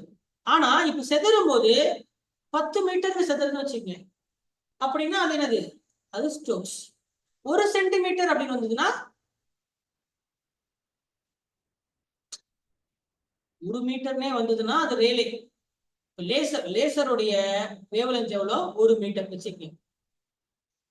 இப்படி ஒரு அலை வருதுப்பா, இதோட அலைநீளம் எவ்வளோ? 1 மீட்டர். புரியுதா? ஒரு பட்டு செதறுது, இப்படியும் இப்படியும் இப்படி மூணா செதறுது. ஓகேவா? இப்ப சப்போஸ் இப்படி 1 மீட்டர் பட்டு செதறதுக்கு அப்புறமும் 1 மீட்டராவே இருக்குன்னு வச்சுக்கேன். அப்ப என்ன அர்த்தம்? செதறின ஒளியும் வந்த லேசருடைய ஒளியும் சமமா. அப்படின்னா அந்த செதறலுக்கு என்ன பேரு? ரேலே செதறல். சரியா? லேசருடைய ஒளியை விட, சரியா, லேசருடைய ஒளி அதிகமாகவும் ஸ்கேட்டரான ஒளியோடைய அலைநீளம் கம்மியா இருந்ததுன்னா அப்பனா 1 சென்டிமீட்டருக்கு இருக்குன்னு வச்சுப்பா. அப்போ 1 மீட்டரோட 1 சென்டிமீட்டர் கம்மி தானே. 1 சென்டிமீட்டருக்கு ஒப்பிடும் போதும் 1 மீட்டர் பெருசு. அப்ப லேசரோட அலைநீளத்தோட கம்மியா செத்துருச்சுன்னா அது ஆன்டிஸ்டோக்ஸ். சரியா? அதுவே அதிகமா செத்துருச்சுன்னா 10 மீட்டருக்கு வருது. லாம்டா ஸ்கேட்டர் வந்து இந்த இந்த சிம்பிள் எதுக்கு போடுவாங்க? அதிகம் தானே அர்த்தம். அப்படின்னா அது ஸ்டோக்ஸ். அப்போ இந்த மாதிரி செதறல்களை கண்டுபிடிச்சது தான் என்னது? ராமன் சிதறல். புரியல? இந்த மாதிரி ஒளி செதறுமா இல்லைன்னு எப்படி பார்க்க முடியும்? அதுக்கு ஒரு மிஷின் வேணும், ஸ்பெக்ட்ராஸ்கோப்பின்ற ஒரு மிஷின் வேணும். உங்க ஸ்கூல் லேப்ல எல்லாம் பார்த்துருப்பீங்க ஸ்பெக்ட்ராஸ்கோபி. ஒரு டைமண்டை உள்ள வச்சு பார்த்துருப்பீங்க. மிஷின் பார்த்துருக்கீங்களா ஸ்கூல்ல எல்லாம் 10th ஸ்டாண்டர்ட்ல? இங்க மிஷின் கிடைக்க மாட்டேங்குது. இந்த மிஷின் இப்படிதான் இருக்கும். இருங்க.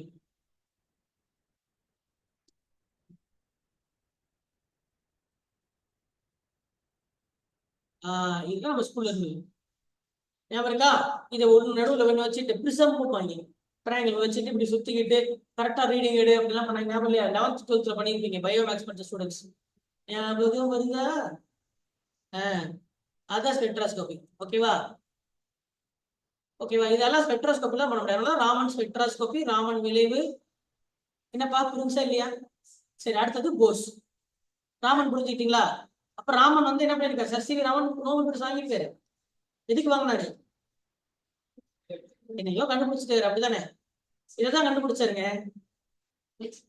ஆமா, ஒளி, ராமன் விளைவு, ராமன் சிதறல், ராமன் ஸ்பெக்ட்ராஸ்கோபி, இதெல்லாமே ஒளி சம்பந்தமான அறிவியலை அவர் செய்திருக்கிறார். ஒளி சம்பந்தமான அறிவியலை அவர் செய்திருக்காரு. அடுத்தது யாரு? அடுத்தது சத்யேந்திரநாத் போஸ். இப்ப அறிவியல் தொழில்நுட்பம்னு படிக்க போறோம். அறிவியல்னா என்னன்னு படிக்கணும், தொழில்நுட்பம்னா என்னன்னு தெரியணும். சரியா? நம்ம காலகட்டத்துல இந்தியாவுல ஆதி காலத்துல இருந்த நபர்களும் என்னென்ன பெருசா இந்தியர்களுடைய அர்ப்பணிப்பு கான்ட்ரிபியூஷன்ஸ் தெரியும் இல்லையா? என்னப்பா இதெல்லாம் போகாம நீ எங்க ஸ்ட்ரைட்டா ரோபாட்டிக்ஸ் போக நினைச்சிட்டீங்களா? அப்படி நினைச்சிட்டீங்க. அது தப்பு இல்ல, அது தப்பு இல்ல. அது எழுதி பாயிண்ட் வேண்டாமா?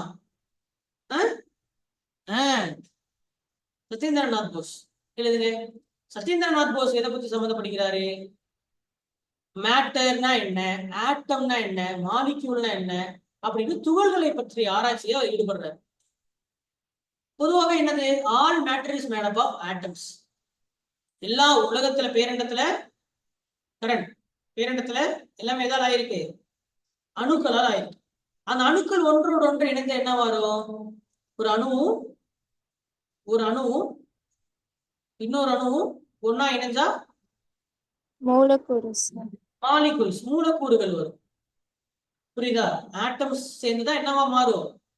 மாலிக்யூலா மாறும். கரெக்டா? ஒரு ஆட்டம்குள்ள என்ன இருக்கும்? ஒரு அணுக்குள்ள என்ன இருக்கும்? அணுவை சுத்தி என்ன இருக்கும்? அணுவை சுத்தி நெகட்டிவ் சார்ஜ் இருக்கும். அணுவை சுத்தி என்ன இருக்கும்?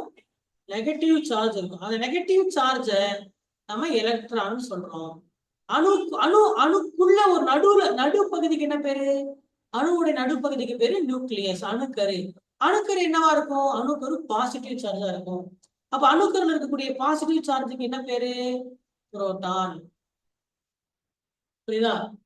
அணுக்கருவில் இருக்கக்கூடிய பாசிட்டிவ் சார்ஜ் புரோட்டான். அணுக்கருவை சுத்தி இருக்கக்கூடிய நெகட்டிவ் சார்ஜுக்கு பேரு எலக்ட்ரான். நெகட்டிவ் சார்ஜ் சொல்ல முடியாது, இந்த நெகட்டிவ் சார்ஜ் கொண்ட துகள்கள் பேரு, நெகட்டிவ் சார்ஜ் கொண்ட பார்ட்டிகல்ஸ் உடைய பேரு. அந்த பார்ட்டிகல் நெகட்டிவா இருக்கிறதுனால நெகட்டிவ் சார்ஜ் இருக்கு. நீ புரியும் நினைக்கிறேன். இந்த சார்ஜே எலக்ட்ரான் கிடையாது. எலக்ட்ரான் ஒரு துகள், ஒரு பார்ட்டிகல். இப்ப இந்த மாதிரி இது வந்து ஒரு, இப்போ நம்ம என்ன சொல்றோம், ஒரு கல்லுன்றோமா, இந்த மாதிரி ஒரு நெகட்டிவ், இந்த கல்லுக்கு நெகட்டிவ் சார்ஜ் இருக்குன்னா புரியுதா? அந்த நெகட்டிவ் சார்ஜ் கொண்ட அந்த கல்லுக்கு பேர் எலக்ட்ரான். நெகட்டிவ் சார்ஜ் கொண்ட, பாசிட்டிவ் சார்ஜ் கொண்ட பொருளுக்கு பேரு புரோட்டான் அப்படின்னு நம்ம சொல்றோம் இல்லையா? அதே மாதிரி அந்த அணுக்கருக்குள்ள சார்ஜே இல்லாத ஒரு பொருள் இருக்கு, நோ சார்ஜ். அதுக்கு பேர் என்ன?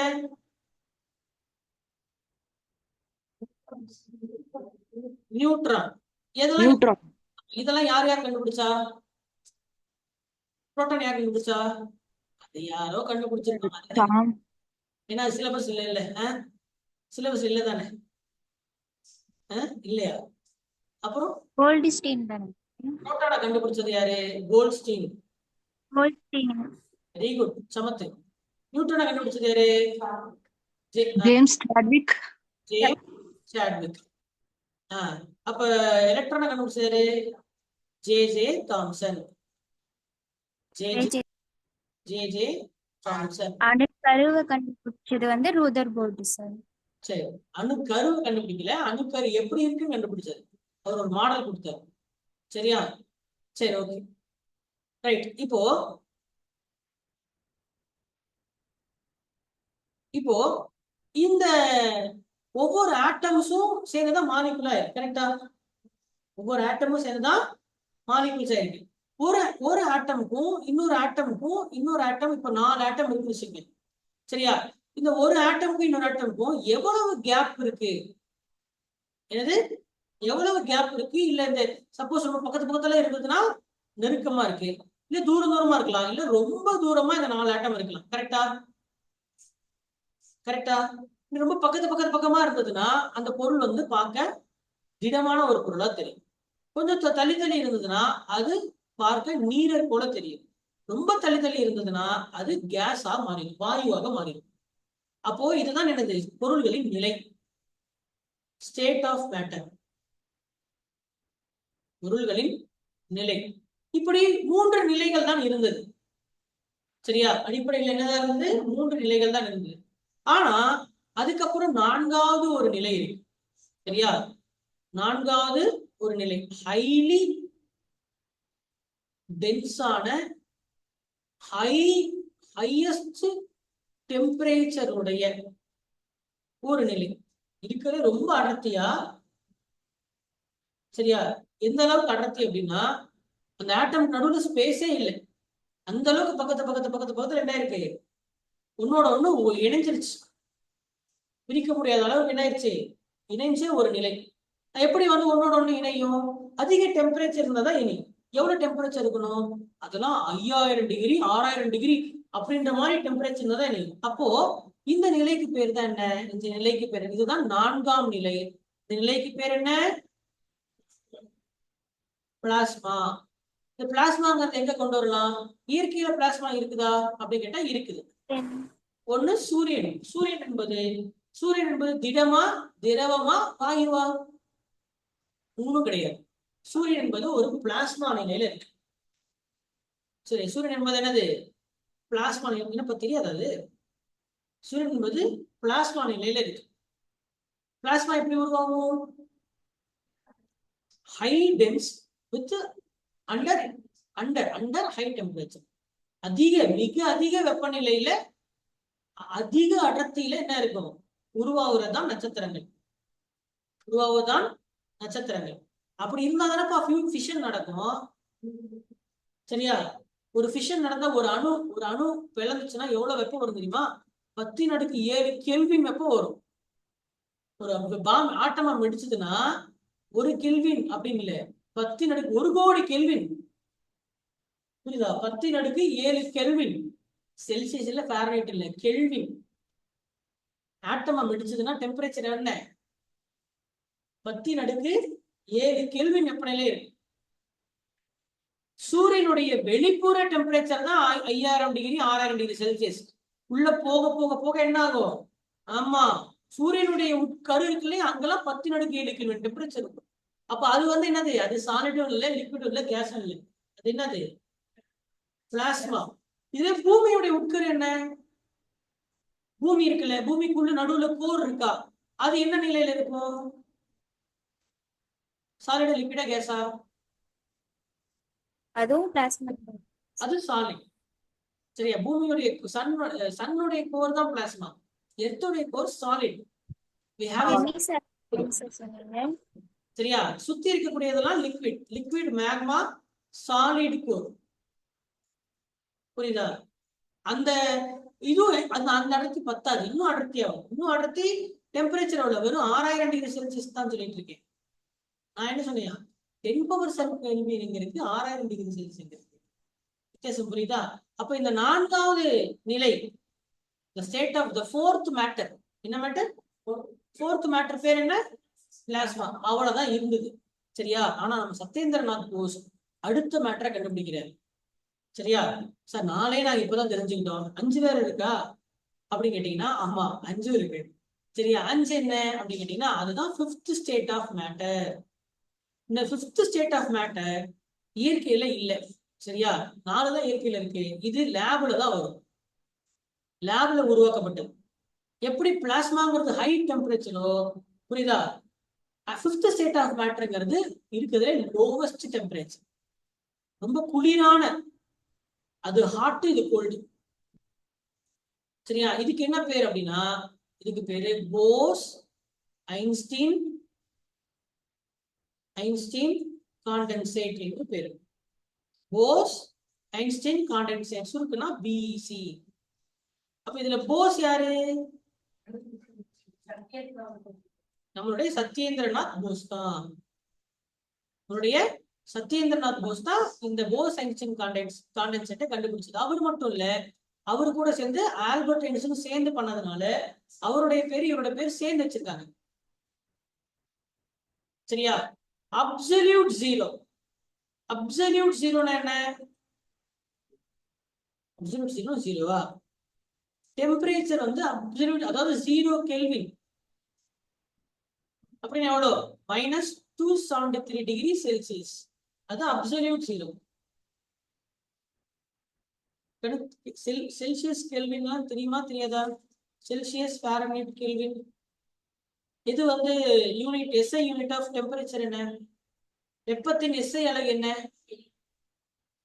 வெப்பத்தின் எஸ்ஐ அலகு கெல்வின் என்ன? அப்ப ஆற்றலோட எஸ்ஐ அலகு என்ன? ஆற்றலுக்கு ஜூல்ஸ். சரியா? வெப்பத்துக்கு கெல்வின். புரியுதா? கெல்வினுக்கு டிகிரி ஏதாவது வருமா? வராது. செல்சியஸ்க்கும் ஃபாரன்ஹீட்க்கு தான் டிகிரி வரும், கெல்வின் டிகிரி வராது. அப்போ 0 கெல்வின் அப்சல்யூட் ஜீரோங்கிறது என்னது? -273 degree Celsius. -273 degree Celsius temperature வந்து அதிகமா இருக்கிறது எவ்வளவு வேணா போலாம். 10⁻7 கெல்வின் கூட போலாம். 1000 degree, 10,000 degree, 1,00,000 degree, 10,00,000 degree Celsius கூட இருக்கலாம். ஆனா குளிர்ந்த நிலைங்கிறது எவ்வளவுதான் இருக்க முடியும்?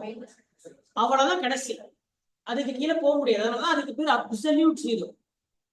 அந்த நிலை பாத்தீங்கன்னா, நான் சொல்றது புரியுதா? குளிர் அப்படின்னா என்ன?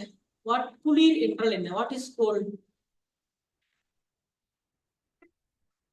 குளிர் என்பது ஒரு நிலை. வெப்பம் இல்லாத குளிர் என்பது வெப்பம்ன்றது ஒரு நிலை. புரியுதா? வெப்பன்றது அழகு, குளிர்ன்றது அழகு கிடையாது. வெப்பமின்மையத்தான் குளிரும் போகும். என்னது? இப்போ இப்போ இது ஒரு பொருள். புரியுதா? இந்த பொருளோட வெப்பத்தை அதிகரிக்கணும்னா என்ன பண்ணணும்? அடுப்புல வைக்கணும். கரெக்டா? சரி, இதே பொருளுடைய வெப்பத்தை நான் கம்மி பண்ணணும்னா என்ன பண்ணணும்? இல்ல இந்த பொருளை நான் ஜில்லாக்கணும், குளிர் அதிகப்படுத்தினா என்ன பண்ணணும்? அதுல இருக்கக்கூடிய வெப்பத்தை நான் உரியணும். புரியுதா? ஒரு பொருளை நான் குளிராக்கலாம் முடியாது. அடிப்படை உங்களுக்கு புரியலன்னு நினைக்கிறேன். நான் மறுபடியும் சொல்றேன். எனக்கு புரியல தானே? என்ன புரிஞ்சு? அங்க இருக்கக்கூடிய ஹீட்டை உறிஞ்சாதான் அது சில்லுன்னு ஆகும். புரியுதா? ஒரு பொருளை ஹீட் பண்ணணும்னா நான் ஃபயர் பண்ணணும். ஃபயர் பண்ணி நான் நெருப்பை கொண்டு வரணும், சூடு பண்ணணும். ஒரு பொருளை நான் குளிர் வைக்கணும்னா அது இருக்கக்கூடிய சூட்டை நான் எடுத்தாதான் அது குளிரும். அப்ப குளிர் என்பது என்ன? சூடின்மை, வெப்பமின்மையத்தான் குளிர் என்றோம். விளங்குதா? அப்ப வெப்பமின்மைங்கிறது என்னது? அப்சல்யூட் வெப்பமின்மைங்கிறது -273 டிகிரி செல்சியஸ் தான் அப்சல்யூட் ஜீரோ. அந்த நிலையில உருவாகக்கூடிய ஒரு பொருளை தான் போஸ் ஐன்ஸ்டீன் காண்டென்செட்னு சொல்றாங்க. புரியுதா? இந்த நிலையில எப்படி ஒரு ஆட்டம் இருக்கு இல்லையா? ஒரு ஆட்டம் இருக்கு. இது ஒரு ஆட்டம். இந்த ஆட்டம் சும்மா அப்படி உட்கார்ந்து இருக்காது நம்மள மாதிரி. இது வைப்ரேட் ஆயிட்டே இருக்கு. என்ன ஆயிட்டே இருக்கும்? வைப்ரேட் ஆயிட்டே இருக்கு. அதிர்வு ஆகிட்டே இருக்கு. இப்போ நான் வந்து டே அப்படின்னு கத்துறேன்னா அந்த அந்த நான் கத்துன சவுண்ட் இருக்குல்ல, இது மேல பட்டு இதுவும் ஆடி, பக்கத்துல இருக்கிறவனையும் ஆட்டி, அவன் பக்கத்துல இருக்கிறவனையும் ஆட்டி அப்படியே டிராவல் ஆகும். அதான் நம்ம சவுண்டுன்னு சொல்றோம். கரெக்டா? அப்ப நான் முக்கியமான விஷயம், நான் சவுண்ட் அலை எப்படி போட்டிருக்கேன்? இப்படி போட்டிருக்கேன். லைட் எப்படி போட்டேன்? அப்ப சவுண்ட் வேற லைட் வேற. சவுண்ட் எப்படி போகுது? சவுண்ட் இப்படி போகுது, ஸ்ப்ரிங் மாதிரி. லைட் எப்படி போகுது? லைட் இப்படி போகுது. ரெண்டும் அலைதான், ரெண்டும் வேற வேற விதமா போகுது. இது வந்து லாங்கிடியூடினல் வேவ். சவுண்ட் டிராவல் பண்ற விதம் வேற, லைட் டிராவல் பண்ற விதம் வேற. சவுண்ட் அப்படின்றது வைப்ரேஷன் ஆஃப் ஆட்டம். ஒரு ஆட்டம் வைப்ரேட் ஆகி இன்னொரு ஆட்டத்தை வைப்ரேட் பண்ணுது. அதே ஆட்டம் சூடு பண்ணாலும் வைப்ரேட் ஆகும். இப்போ இது நான் அடுப்புல வைக்கிறேன். இந்த பகுதியை நான் என்ன பண்றேன்? தீயில வைக்கிறேன். அப்ப என்ன பண்ணுவோம், இந்த ஆட்டம் வைப்ரேட் ஆகி பக்கத்துல இருக்கக்கூடிய ஆட்டமை வைப்ரேட் பண்ணி இப்படித்தான் என்ன ஆகுது, இங்க வச்ச சூடு இங்க கண்டக்ட் ஆகுது, வெப்பம் கடத்தப்படுகிறது. அப்போ ஒரு ஆட்டம் வெப்பமானாலும் என்ன ஆகும், வைப்ரேட் ஆகும். அப்போ ஒரு ஆட்டம் நார்மலா வைப்ரேஷன் ஆகாம சும்மா உட்காராது. அவனை உட்கார வைக்கணும்னா என்ன பண்ணணும், -273 டிகிரி செல்சியஸ்ல தான் ஆட்டம் அப்படியே சில மாதிரி அப்படி நிற்கும். புரியுதா? அப்படிப்பட்ட ஒரு நிலை அடையுது பாத்தீங்களா, ஆட்டமை நகர விடாம பண்ணக்கூடிய நிலை தான் -273 அந்த நிலை உண்மையில கிடையாது, இயற்கையில கிடையாது. ஆனா அப்ப நீங்க லேப்ல கொண்டாந்தா சரியா, அதத்தான் சூப்பர் ஆட்டம்னு சொல்றாங்க. அப்போனா என்ன இருக்காது, அதுல கைனெட்டிக் எனர்ஜி இருக்காது, நோ கைனெட்டிக் எனர்ஜி. அவ்வளவு -டிகிரி செல்சியஸ்ல அந்த ஒரு ஆட்டம் இன்னொரு ஆட்டம் என்ன பண்ணாது, டிஸ்டர்பே பண்ணாது. கரெக்டா? அந்த ஆட்டம்ல எந்த ஒரு நகரும் இல்லாம, நகரும் இல்லாம கைனெட்டிக் எனர்ஜி இல்லை, கைனெட்டிக் எனர்ஜி இல்லாத பட்சத்துல அப்படியே சிலமாக நிற்கும்.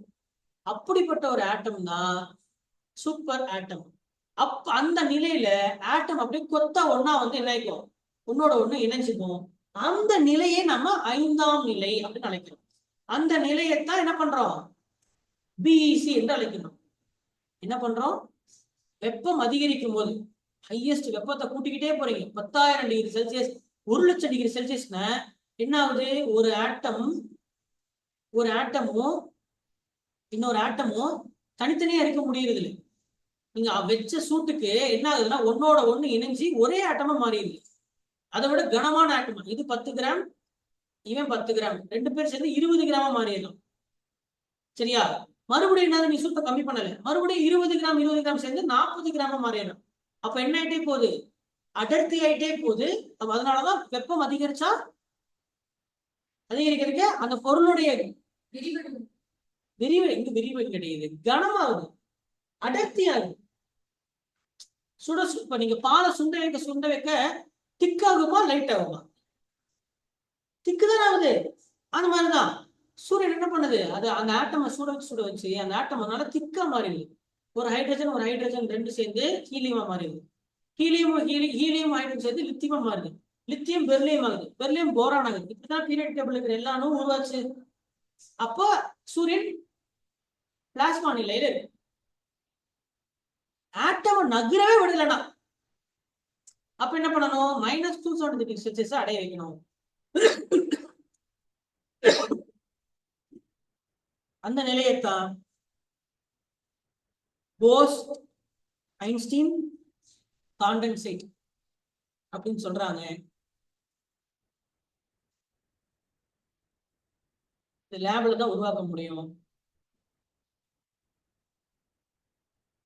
சரியா?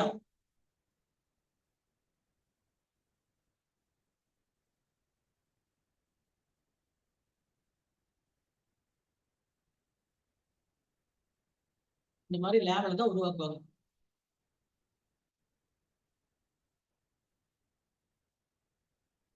ஓகேவா? போஸ் ஐன்ஸ்டீன் காண்டன்சேட் இதை கண்டுபிடிச்சவர் தான் நம்மளுடைய சத்யேந்திரநாத் போஸ். சரியா? சரி, அப்ப அதை வந்து சூப்பர் ஆட்டம் என்று அழைக்கலாம்.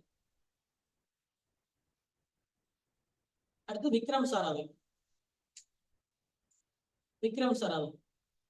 சாராபாயோடைய பங்கு எங்க, விண்வெளி ஆராய்ச்சியில சாராபாயோட பங்கு. சரியா?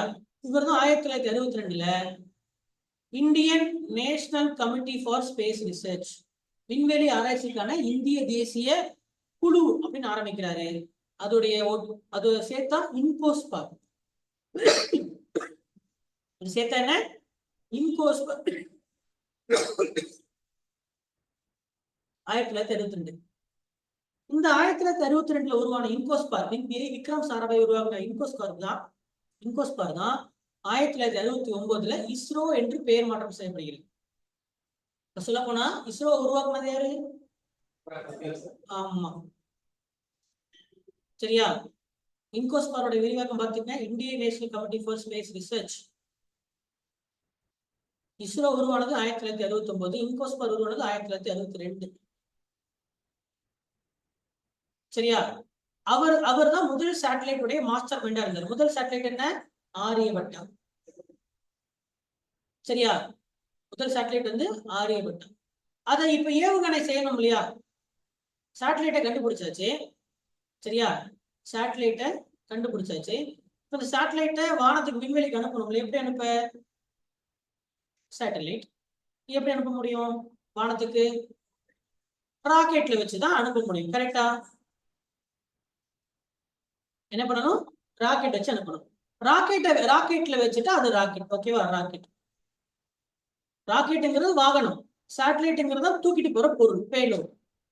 இப்படிதானே? சரியா? சரி, இப்ப எப்படி எங்கிருந்து அனுப்புறது இதை? இப்ப நம்ம தீபாவளி ராக்கெட் பண்ணாலுமே இந்த ராக்கெட் நிக்காதே. ஏதாவது ஒரு வாட்டர் பாட்டில்ல கிட்ட வச்சுதான் அனுப்பணும். தீபாவளி ராக்கெட்டுக்கு அப்படி இருக்கும்போது இவளுக்கு ராக்கெட் எப்படி அனுப்புவீங்க? அப்ப என்ன வேணும்? ஏவுதளம் வேணும். இப்ப விமானத்துக்கு என்ன வேணும்? ஓடுதளம் வேணும். பஸ்ஸுக்கு என்ன வேணும்? பஸ் ஸ்டாண்ட் வேணும். பஸ் ஸ்டாண்டு, ரோடு வேணும். கப்பலுக்கு என்ன வேணும்? ஹார்பர், போர்ட், கடல் வேணும். ராக்கெட்டுக்கு என்ன வேணும்? ஏவு தளம், லான்ச்சிங் ஸ்டேஷன் வேணும். அப்ப என்ன பண்ணாரு விக்ரம் சாராபாய்? கேரளாவை சூஸ் பண்ணாரு. பூமத்திய ரேகைக்கு பக்கத்துல இருக்கணும். எர்த்து ஈக்குவேட்டருக்கு பக்கத்துல இருந்தா பூமி எப்படி சுத்துது? பூமி எப்படி சுத்துது? இப்படி சுத்துது. சரியா? மேற்குல இருந்து கிழக்கு சுத்திட்டு இருக்கு இல்லையா? மேற்குல இருந்து கிழக்கு சுத்துது. அதனாலதான் சூரியன் கிழக்குல ஊத்துது. இப்ப இதுவே வெள்ளி கிரகம் கிழக்குல இருந்து மேற்கு சுத்துது. அப்ப வெள்ளி கிரகத்துல எந்த பக்கம் சூரியன் உதிக்கும்?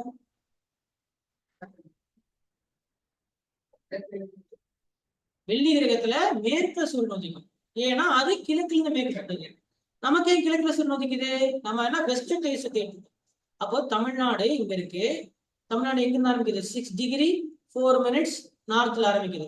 கீழே இருக்கக்கூடிய 0 டிகிரி ஈக்குவேட்டர். அப்ப இதுக்கு பக்கத்துல இருந்ததுன்னா பூமியோடைய சென்ட்ரிபிட்டல் ஃபோர்ஸ் எங்க அதிகமா இருக்கும்? ஈக்குவேட்டர்ல தான் அதிகமா இருக்கும். துருவம் சுத்தவே சுத்தாது. துருவம் சுத்துதா?